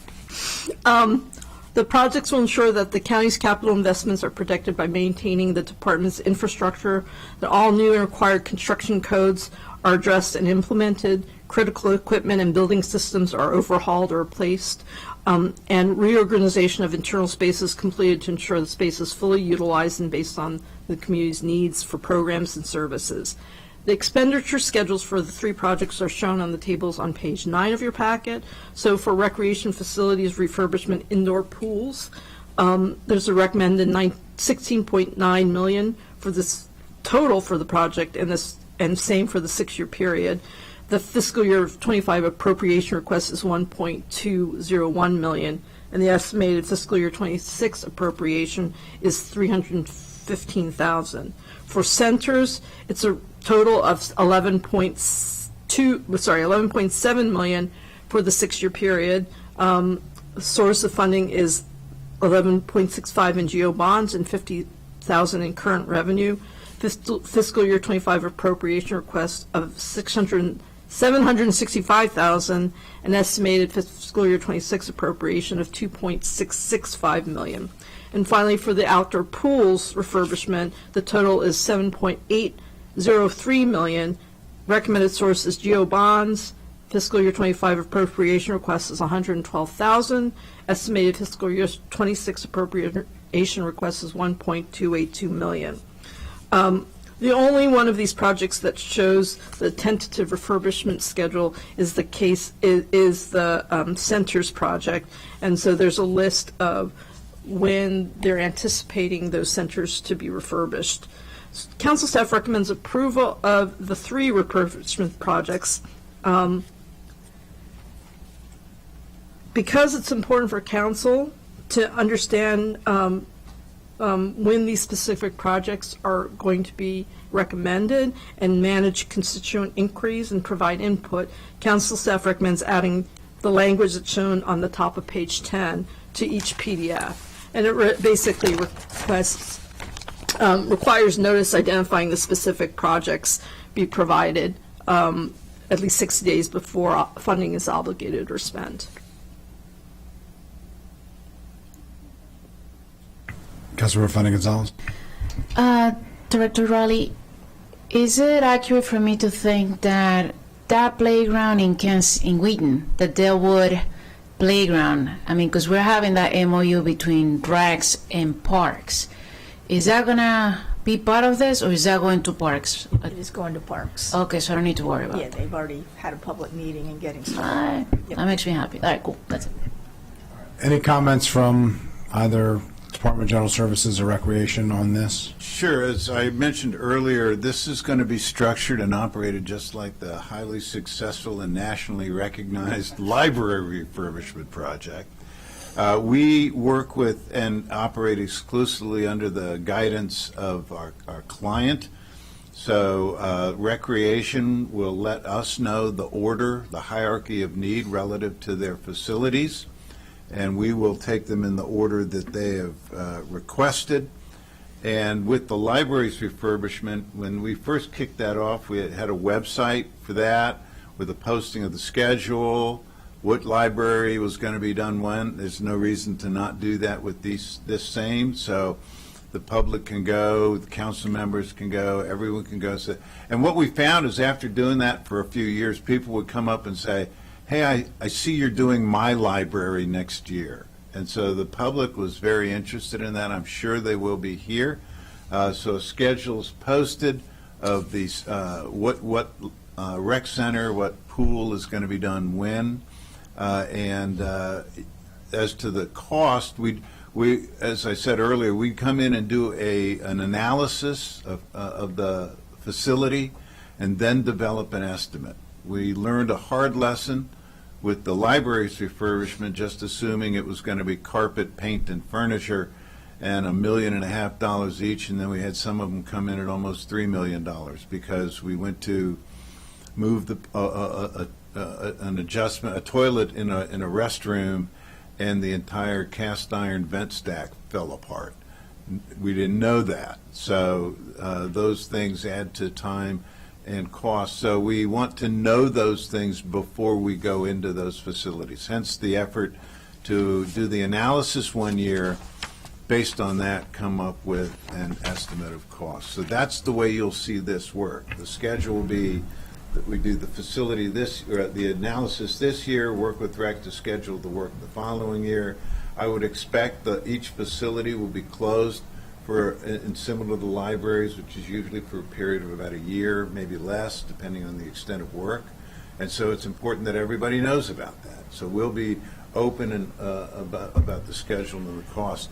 The reason I say that, I mean, you can ask for 60 days, but the information is going to be posted as soon as we have it because everyone's going to want to know what it is. So Appreciate that, and I appreciate the connection to the library change for refurbishment and identifying one lesson learned. That's been a successful program, but one lesson learned was you don't know what you don't know, and you shouldn't assume, and the assumption was expensive because it turned out that some of those projects cost more money than anticipated. Generally, I think it's a good idea to take care of what we've got and to do it more frequently. It's a more cost-effective way to handle our assets and not wait till things are in total disrepair before deciding whether we're going to tear them down or, rip them to the studs, essentially. It just becomes extremely expensive with huge fluctuations, of, not hundreds of thousands or a couple million, but tens of millions. And it's hard for the capital budget to absorb that.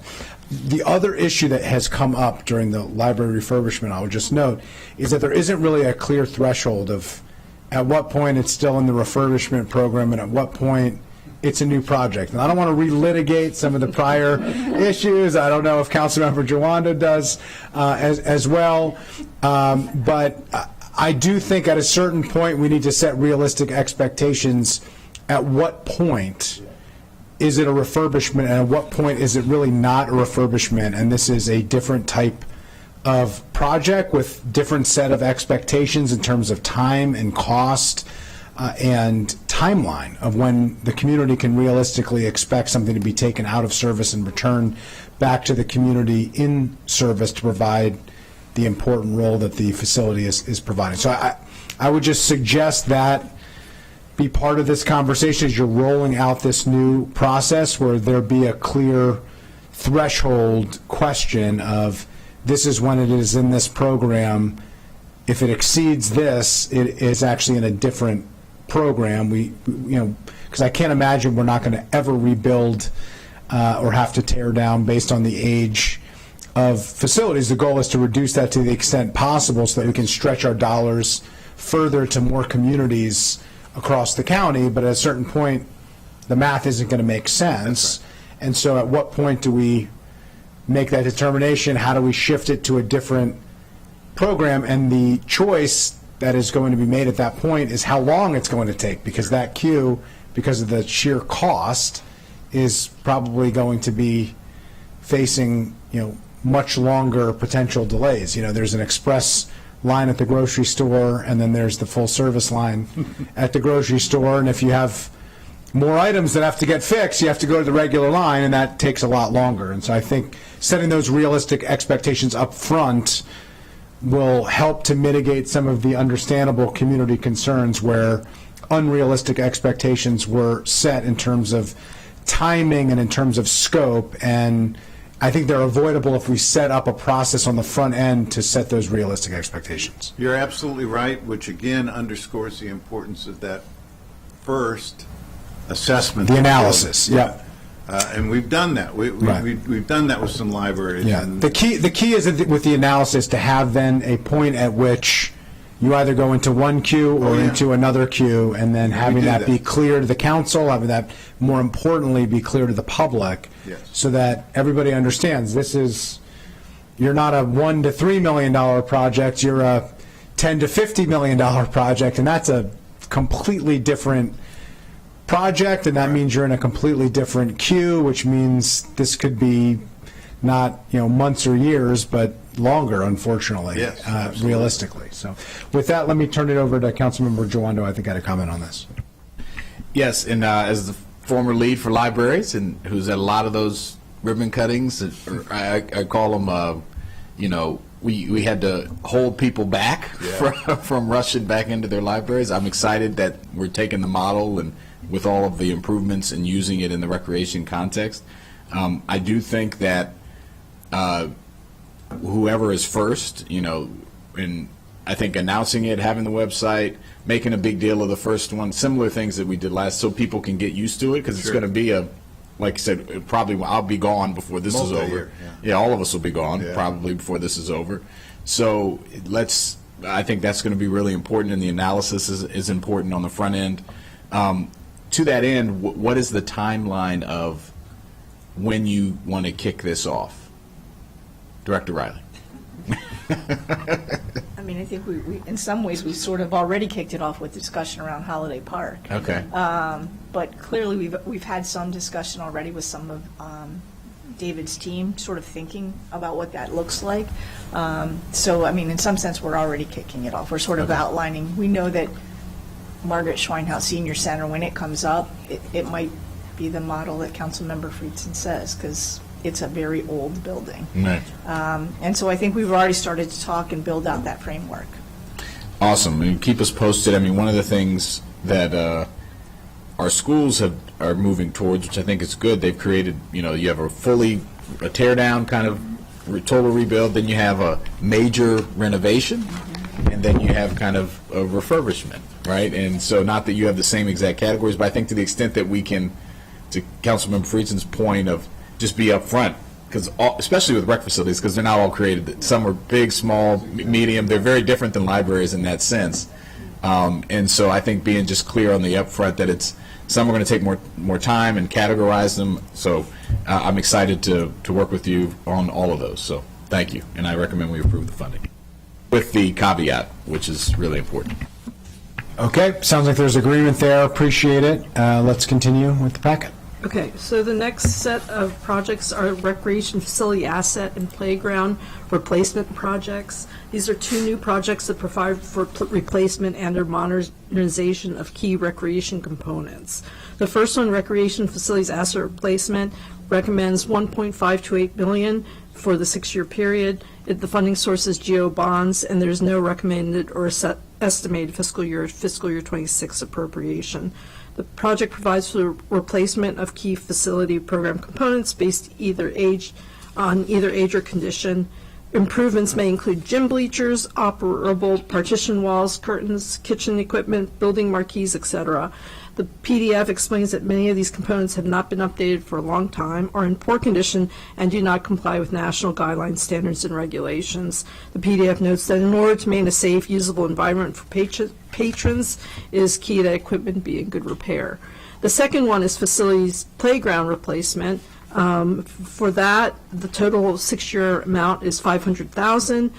Recommended funding source is GO bonds, and then again, there's no recommended or estimated fiscal year 25 or 26 appropriation.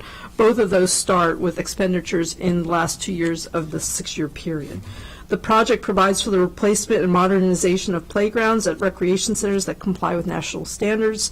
The improvements may include playground and recreational equipment, safety surfacing, site amenities, accessibility and draining improvements, edging, site work, etc. The PDF explains that existing playground equipment is in poor condition and does not comply with national guidelines, standards, and regulations. National standards highly recommend the replacement of playground equipment every 10 to 15 years for safety reasons. So, council staff recommends appropriately funding these facilities asset and facilities playground replacement projects, and that it would better assist the county in better maintaining the condition and contributing to the safe use of recreation facility assets. Because the recommended funding does not start until the last 2 years of the CIP period, the committee may want to recommend moving the funding up for these two projects to begin in the first or second year of the CIP in order to maintain a safe, usable environment for patrons and comply with national guidelines, standards, and regulations. The committee may also be interested in understanding if there is a comprehensive system for tracking the maintenance required to optimally prolong the safe use of recreation assets and replace assets consistent with those, best practices. And if there isn't actually a system for tracking and monitoring that might be something that the committee is interested in coming back to at a future date. Okay, so we have two questions. One essentially is if we were to accelerate the funding, which of course is based on reconciling the entire capital budget and seeing where we can move things around. But if that was the direction that the committee went with, based on the staff recommendation, based on the fact that, of course, we prefer to follow federal guidelines and have safe playgrounds for our kids, could the department implement that? As it is currently proposed, this is into the future, this is being proposed as a way to address these issues in FY29 and FY30 for both of these PDFs, putting aside the financial constraints, which is something we'll have to take up at a later date, regardless of what we decide here. How could this be implemented, and can it be implemented if a change were made? Because we don't want to work really hard to try to figure out how to move money around if the net result here is, we couldn't do it even if you asked us to. I'll certainly let Robin speak to the asset replacement project, but like the Holiday Park project. The playgrounds is a project that has received funding in the governor's recommended budget of $1.4 million, which would greatly allow the department to move forward with expediting implementation of the playgrounds in particular. And if you acknowledged already the fiscal challenges in the early years, but in terms of implementation for the asset replacement. So the second piece of that is the funding provided by the state in the governor's budget adequate to meet the need, where you actually could spend the money, make the changes, move forward, because there is a diminishing point where you have other priorities as well that you're trying to balance, and you might not be able to move forward with more than a certain number of these replacements at a time. We have, thank you for the question. The governor's allocation would significantly help us move forward with probably around 6 or so playground replacements of the 8 that we have earmarked, and so that's a big chunk, and we're hopeful and thankful that it happens, and we're ready to tackle that when it comes across. We've already started sort of thinking and meeting with a playground company to start, doing some design work and thinking about what that would look like, so we're ready to do that. In terms of the facility assets, we clearly have old buildings that need lots of work. We have 37 buildings, and we do our best with PLR to replace things that get fixed or that need broken and repaired. We do have at least 1 or 2 divisional walls at closed social halls that are not operational. They're just boarded shut, they can't do. And we have a few bleachers that probably could use replacement. They don't meet the standard for ADA anymore. If you go to Silver Spring, you'll see what that new standard looks like. And so, which I'll just note is so cool. You can literally manually decide where to move bleachers so that anybody, regardless of their accessibility needs, can sit with their friends, can sit with their family, and are not isolated to one part of the to the gym or to the multi-purpose room. And I just, in terms of creating accessible spaces, makes a huge impact. It's really powerful to see. And many of our kitchens, if you visited East County, we have that lovely pink laminate, and so, what is old is new again, so maybe it's all cool. No, so those are the types of things that we were looking to try to come in and put, really. Is that mid-century modern? Yeah, something like, I'm not sure what it is, but it's really ugly. So we have several kitchens that need some lipstick, I'll say. But they're certainly functional. We're still using them for rentals. We're still using for our summer program. So it's not that. All right. So generally, you think that the governor's proposed funding, particularly for the playgrounds, is adequate. It gets you to 6 of the 8 that you've identified, Correct. Which is a heck of a good start. Obviously, we want to continue to do more. So I think that seemed like an adequate response to me for the timing. So I think keeping it as under the executive's recommendation works for us. So you didn't want to address the facilities asset Do you of wanna- the other one? Do colleagues want to look? I think we can accept the executive's recommendation. There are going to be very challenging decisions that we have to make in the capital improvements program, and I think we need a very compelling argument to move things, even though this is relatively modest funding. And obviously, if there is an opportunity, at times there is an opportunity where there are first 2-year opportunities or last 2-year opportunities where things can move around, and the smaller the number, the easier it is. So this, in the hundreds of thousands as opposed to the millions, can allow for the moving parts to be moved. But I think at this point, not setting unrealistic expectations is prudent. And that seems like the will of the body. Okay. Will of the committee, excuse me. The next project is the swimming pool slide replacement project. Total for the 6-year period is $10,754,000. The total for the project is $13.42 million. Recommended funding source is $3.283 million in GO bonds and $137,000 in PAYGO. Requested fiscal year 25 appropriation is $1.96 million. estimated fiscal year 26 appropriation is $1.791 million. This is an ongoing level of effort project that provides, a structured process to ensure safe pool operations through repair and replacement of slides. The schedule is listed in your packet. This is an existing project, and council staff basically concurs with the executive's recommendation. Without objection, I think we'll concur, and, if there's a demonstration down the new slides by any members of the Department of General Services or Department of Recreation, I will just say I encourage it. Okay, the next project is, projects are Wall Park Garage and Park improvements. The total amount for the 6-year period is 1.106, is zero. The total amount for the project is now 1.106 million. It's a 5.5 million decrease from what was approved in fiscal year 23 to 28. Recommended funding sources, GO bonds, and no requested or estimated fiscal year 25 or 26 appropriation. This project relocates surface parking from Wall Park and the KSAC to an adjacent parking garage on private property and the development of an interim park. The adjacent property owner, Stonebridge, has an approved sketch plan, preliminary plan, and Phase 1 site plan for a property that will include 3 life science buildings totaling approximately 660,000 square feet and a parking garage. As a condition of the approvals, Stonebridge is required to construct and lease to the county 104 parking spaces in the parking garage for 50 years for use by KSAC users, and the county will have access to an additional 150 parking spaces for special events. Once the garage is completed, Stonebridge will remove the surface parking area and create an interim park, and an urban park will be planned by MNC, PPC, in a future CIP.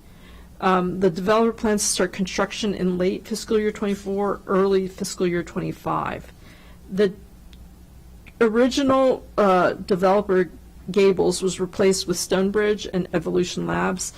The reduction in expenditures is attributable to the restructuring of business terms. The county will pay approximately $4.5 million for the turnkey delivery and 50-year no-cost lease of the 104 exclusive spaces, and county and parks will pay a commensurate operating expense for the additional 150 spaces for special events. The committee may be interested in understanding the source of the $4.5 million, given that that's not included in the Wall Park CIP project, and also what options there might be for parking after the 50 years lease has passed. The executive staff has explained that the cost estimate for the spaces negotiated in fiscal year 18 are much higher now, and mimicking the terms of the original agreement with Gables is cost prohibitive. The number of exclusive parking spaces to be made available under the proposed arrangement supports the current level of regular use of the KSAC, and the Parking Planning Board reviewed and approved the proposed parking plan in June of 2023. Council staff notes that at one point in time, the executive and council had considered co-locating a community recreation center with the KSAC as part of the North Bethesda Community Recreation Center project. Currently, that project remains in facility planning and has no funds recommended during the 6-year CIP period. Executive staff have also stated their opinion that the KSAC site is not ideal for the North Bethesda Recreation Center. The executive staff has indicated that the department's long-range facility development plan identified in the county also has, other priorities for recreation services that are, a higher priority, there's higher need, including Clarksburg and Shady Grove. So council staff does note that moving forward with this project probably limits the future expansion of the KSAC property. But other than that, council staff recommends concurring with the executive's recommendation regarding Wall Park and North Bethesda Community Recreation Center. Okay, there's a lot here, so let me just bear with me for a second. I'm very familiar with this site, was very involved from the time I was elected, representing this area, now working very collaboratively with Council Vice President Stewart, which I very much appreciate all of her leadership. In North Bethesda, there have been a lot of moving parts. This started with an agreement with Gables. I fully understand the cost differences of a negotiation for parking, particularly structured parking from 2018 and one that goes to 2023, now into 2024, and how that looks very different. Those costs are very different. I'm going to put that aside for a minute.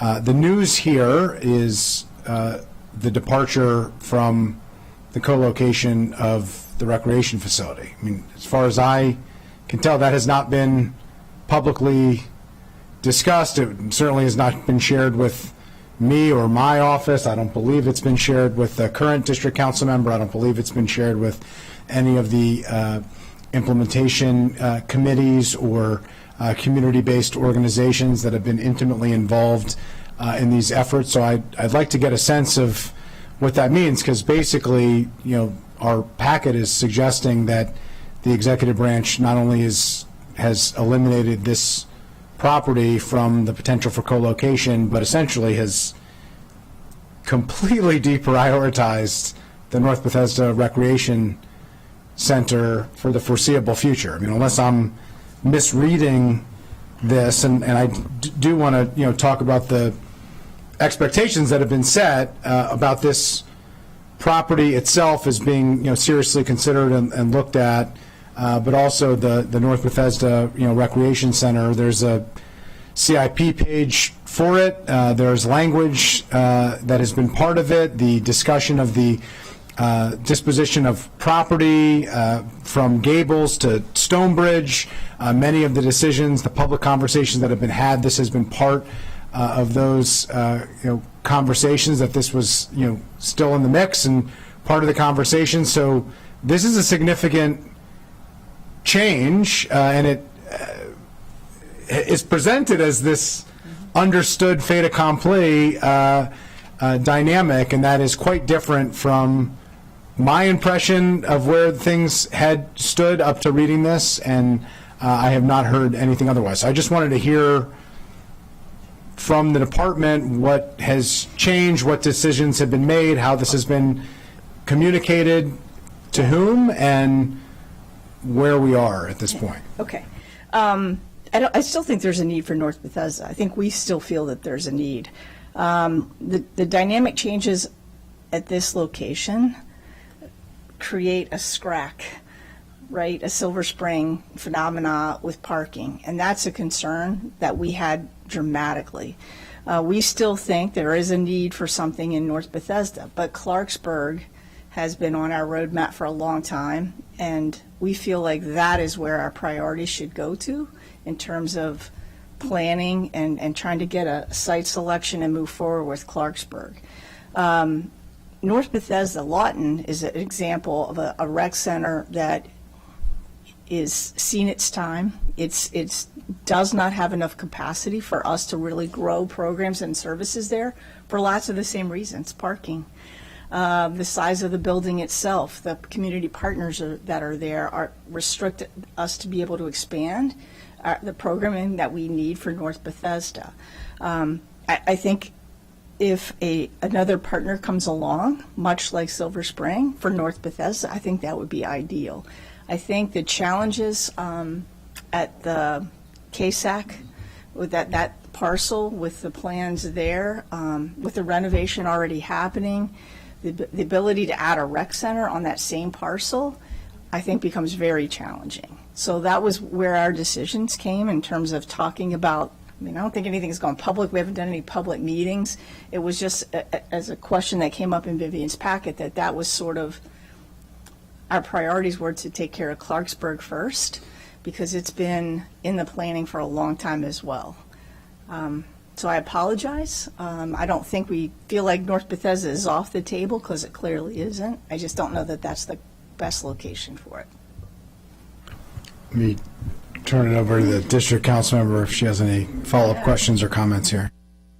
No, I fully understand the issues, and I'm not going to get sideways of my colleague who needs Clarksburg done, but I think, came in after Council President Friedson represented this area. All conversations I've ever had about the renovation, the work being done at KSAC is that we were going to get a rec center in North Bethesda, and talking to residents. And I will say this is also something that, like, as we're looking at North Bethesda holistically, looking at attracting businesses, other development, it is something that has been part of the conversation. So I think if we're making a determination that it doesn't fit at KSAC, I think that's a deeper conversation I'd like to understand more, because I'm going to have to answer to this. Like, there are going to be residents who are going to be like, we were told this, and why isn't it happening? So it's already 4:15. I'm just going to need more information so that I can communicate that and understand it more. And I think we need to find a place and start, like, to talk about a North Bethesda Rec Center, because this is, yeah. If I can, I just, right, the hour's late, and I don't want, people watching this, I don't want sirens blaring and torches being lit and me either, because I'd like to go home and have dinner tonight. Right. So let me make a couple things clear. North Bethesda is not out of the CIP. It's not, but it's not a part of the KSAC project. All right. What remains will be of the property, which by the way, all of it is owned by MNC PPC. We don't own a square foot of it, not a blade of grass. But it'll be a park. But whether an eventual North Bethesda Rec Center goes on this site or another site has yet to be determined. But it is, the North Bethesda Recreation Center is not out of the CIP, and I'm going to look for a corroboration of that from OMB, but we have never discussed eliminating it from the CIP. And perhaps the language here is not as accurate as it ought to be. It's very clear to us what our recreation clients have as a priority, and that's what our focus is. So North Bethesda is not a priority for the Recreation Department, as I believe what Director Riley said, but it has not been excised. Yeah, if I could just, I mean, we got to be honest with people, because what was shared with council staff, what is included in the packet, either that's not true, and that is an inaccurate reflection of the executive's position, or it is. And if it is true, then what you have shared is not accurate, because it seems clear that there has been a determination, as we just heard, that KSAC is not an adequate site, according to the executive branch. And my concern is that has never been communicated with any of the groups that have been working for years and years and years, for over a decade, to try to deliver this important community amenity that has been identified. And it is fine to make decisions. It is fine to change views. It is not fine to not communicate those to the people who have been involved from the beginning. So it's not just that you haven't communicated it to the council, which is a problem, but you haven't communicated it to the public. And I just don't think we should be stringing people along. I mean, literally, the CIP page, which, by the way, it might not be, it's zeroed out. It might not be eliminated, but continuing to have a project description form in the capital budget that has no money in it, and we've just heard here there's no intention to put money in it anytime soon because priorities lie elsewhere, would reflect that it's a distinction without a difference to say that it's still in the capital budget, but we're not moving forward anywhere. And by the way, the one site that everybody has talked about has been determined that it's no longer an adequate site. In addition to that, it is pretty challenging to hear that one of the main reasons why this is not an adequate site is because of the number of spaces, when it was the executive branch that negotiated a lower number of spaces as part of this joint development agreement. So I don't want to get into an argument over this, but if that is going to be the rationale and a decision had been made, then that decision should have been made and should have been publicized and should have been shared prior to a determination of this is the number of parking spaces that we're going to negotiate for the uses that we need. I don't think anybody was under the impression that the number of parking spaces that were negotiated, which was different from the original Gables number, which was 250, that closed the door on that being a feasible site for a co-location of a North Bethesda Recreation Center. Had that been known, I'm sure that we would have heard from a number of community stakeholders, and there might have been differences of opinion on the council who would have asked legitimate questions about whether or not that's the right path forward, or whether or not we should reserve the right to have the option of using this site for those purposes. Sure. Good afternoon, Greg Austin, Department of General Services. Circle 50 of your packet provides a very detailed explanation of how the parking works under the Wall Park CIP. There are 104 exclusive spaces day to day. We have the unilateral right to flex up to 250 spaces based on recreation schedule, annual schedule for high volume events. And in addition to that, we have the ability to flex even higher for Olympic dive qualifiers or huge events, very special events. But there is a commensurate cost to that. So it is not captured complete in the staff packet on how that works. We tried to provide a more detailed response, and that is on page 50 of your packet. DGS does not agree that the parking arrangement for Wall Park and the right sizing based on the day-to-day operations for not just KSAC, but also for Josiah Henson facility that we worked with the Parks Department on, precludes the inclusion of a rec center at this location at any point in the future. That's an inaccurate assessment. We don't agree with that assessment. We believe that that's been submitted by council staff and does not accurately depict how we've set up this agreement. Again, the North Bethesda CIP project is still in the CIP, notwithstanding the fact that there's no money appropriated for it.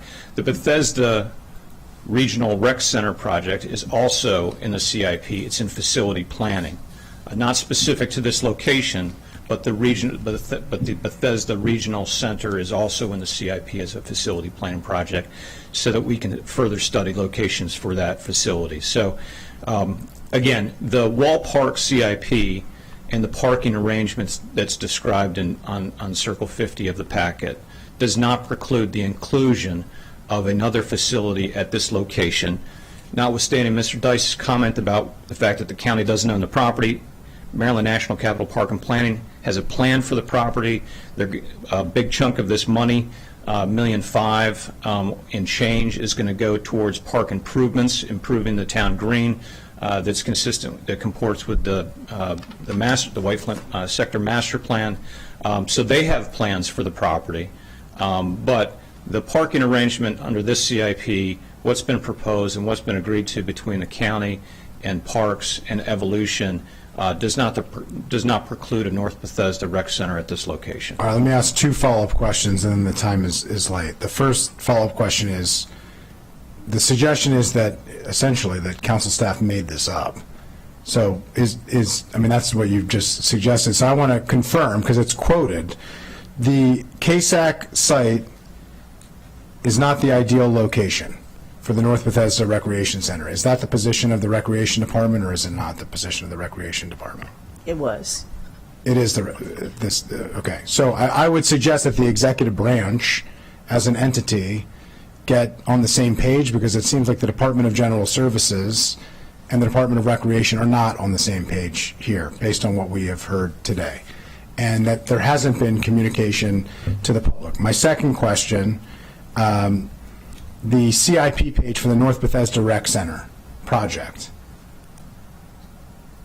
it currently says this project will include an approximately 46,200 gross square foot community recreation center. This building will include typical elements such as a gymnasium, exercise room, social hall, kitchen, senior community lounge, arts kiln room, game room, vending space, conference room, offices, lobby, restrooms, and storage space in association with the development of the Kennedy Shriver Aquatic Center in Wall Park. Is that still there?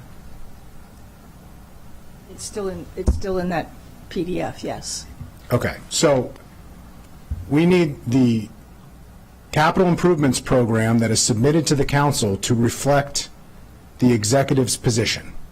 And we need the executive departments who are jointly responsible for implementing the programming and the capital improvements program to be on the same page of what the position of the executive branch is. Or else the public has no idea what is happening and the council can't do its job.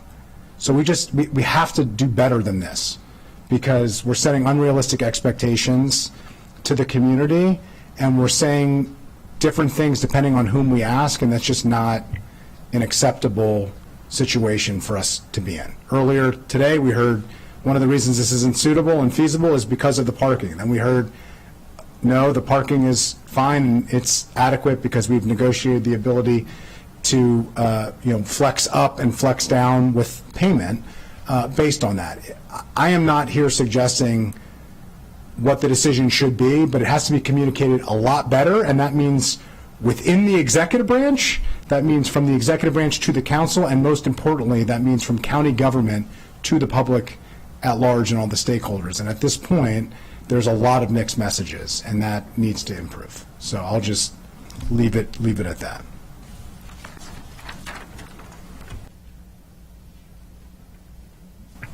Okay. Do we have anything else on this? I mean, at this point, we're not making a decision on this particular aspect of whether or not the executive branch views this as a site or not. It's not funded, so there's no funding decision before us. Is there anything else from council staff, Ms. Yao, that we need to do? We can. It sounds like, though, that there isn't a recommendation from the committee on the North Bethesda project and the Wall Park. Are you saying that? Well, what are we I'm confused. Are we voting to concur that there's no money for this project? I mean, normally we wouldn't vote to not appropriate any money for the full 6 years. So I just want to know what the decision. It was a removal. There was money and now there is no longer, right? So that's what we're concurring with. Well, you're concurring with, I would assume, the executive's plan for this project to take out money to move forward with the garage as it's described. I just want to say, again, from what I can tell from the information that came over, now, staff just said it could limit the future expansion, and I still think that that's an accurate statement, in that what's being put forward in the proposed PDF is based on the current use of the facility. If there's going to be an expansion of the facility, where are people going to park? And I guess that is... There are a number of related projects here. I just want to clarify. One is Wall Park Garage and Park Improvements, and the other is the North Bethesda Recreation Center. It has been blurred because they are related and because they have been talked about in conjunction with one another, and there are diametrically conflicting statements and information coming from different departments within the executive branch, which needs to be improved and fixed. And statements here were made as part of the back and forth between council staff and executive staff that made certain declarations that had not been shared publicly before with council members, with council, with the public. So I don't know that that's a decision point. I think it needs to be addressed. The decision point here is whether or not to agree with the executive recommendation on Wall Park Garage and Park Improvements. Do you want to clarify what you're asking for us to approve on Wall Park Garage and Park Improvements, and what, if anything, that impacts on the North Bethesda Recreation Center or any other decisions that we would make? The Wall Park issue is related specifically to the requirements to park users of the KSAC facility. That's what that one's about. Okay, so there's a cost change from the approved FY23 to 28 CIP of $5.506 million. A reduction.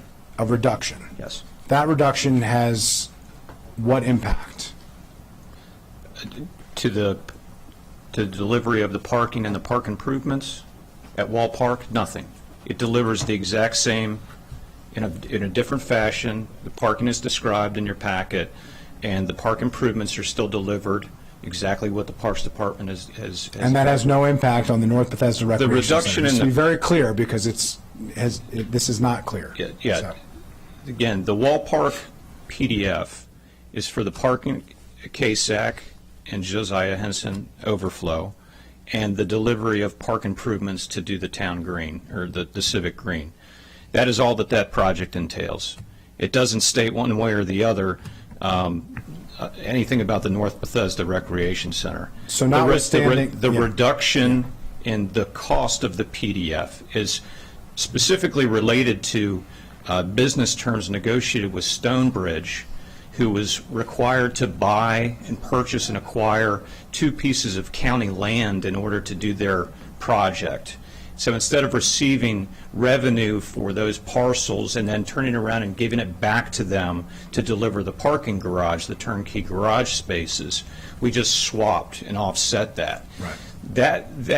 That negotiated term alleviates the need to forward fund those turnkey spaces as was originally envisioned as part of the Gables project 10 years ago when that was negotiated. So that's the reduction, that's the material impact of the PDF that's in front of you, is really just a reduction of... Related to the land swap, the land disposition that we've already approved. Right. So what is before us now is a non-controversial, no departure from any decision that has been made. So.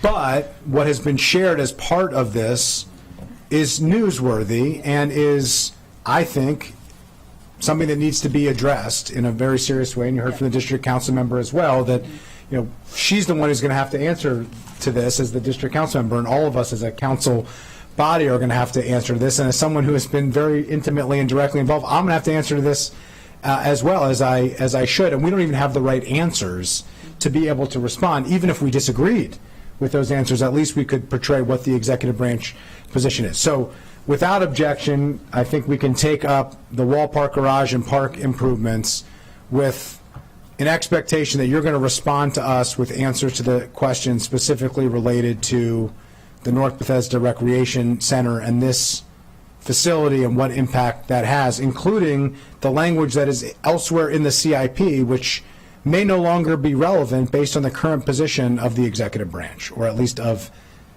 a department or departments within the executive branch. Is that fair?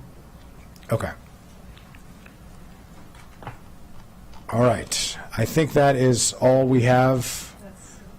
All right. We've tabled a number of items. We have a number of follow-up items that we have requested. I believe we can forward along everything that we have approved without objection to the full council as part of our CIP review. And then we have a number of items that we have tabled that we need more information on, and we have a commitment from Department of General Services and from Department of Recreation that you'll come back to us with that, and we'll be able to move forward with the information that we need to make those decisions. And with that, we are adjourned.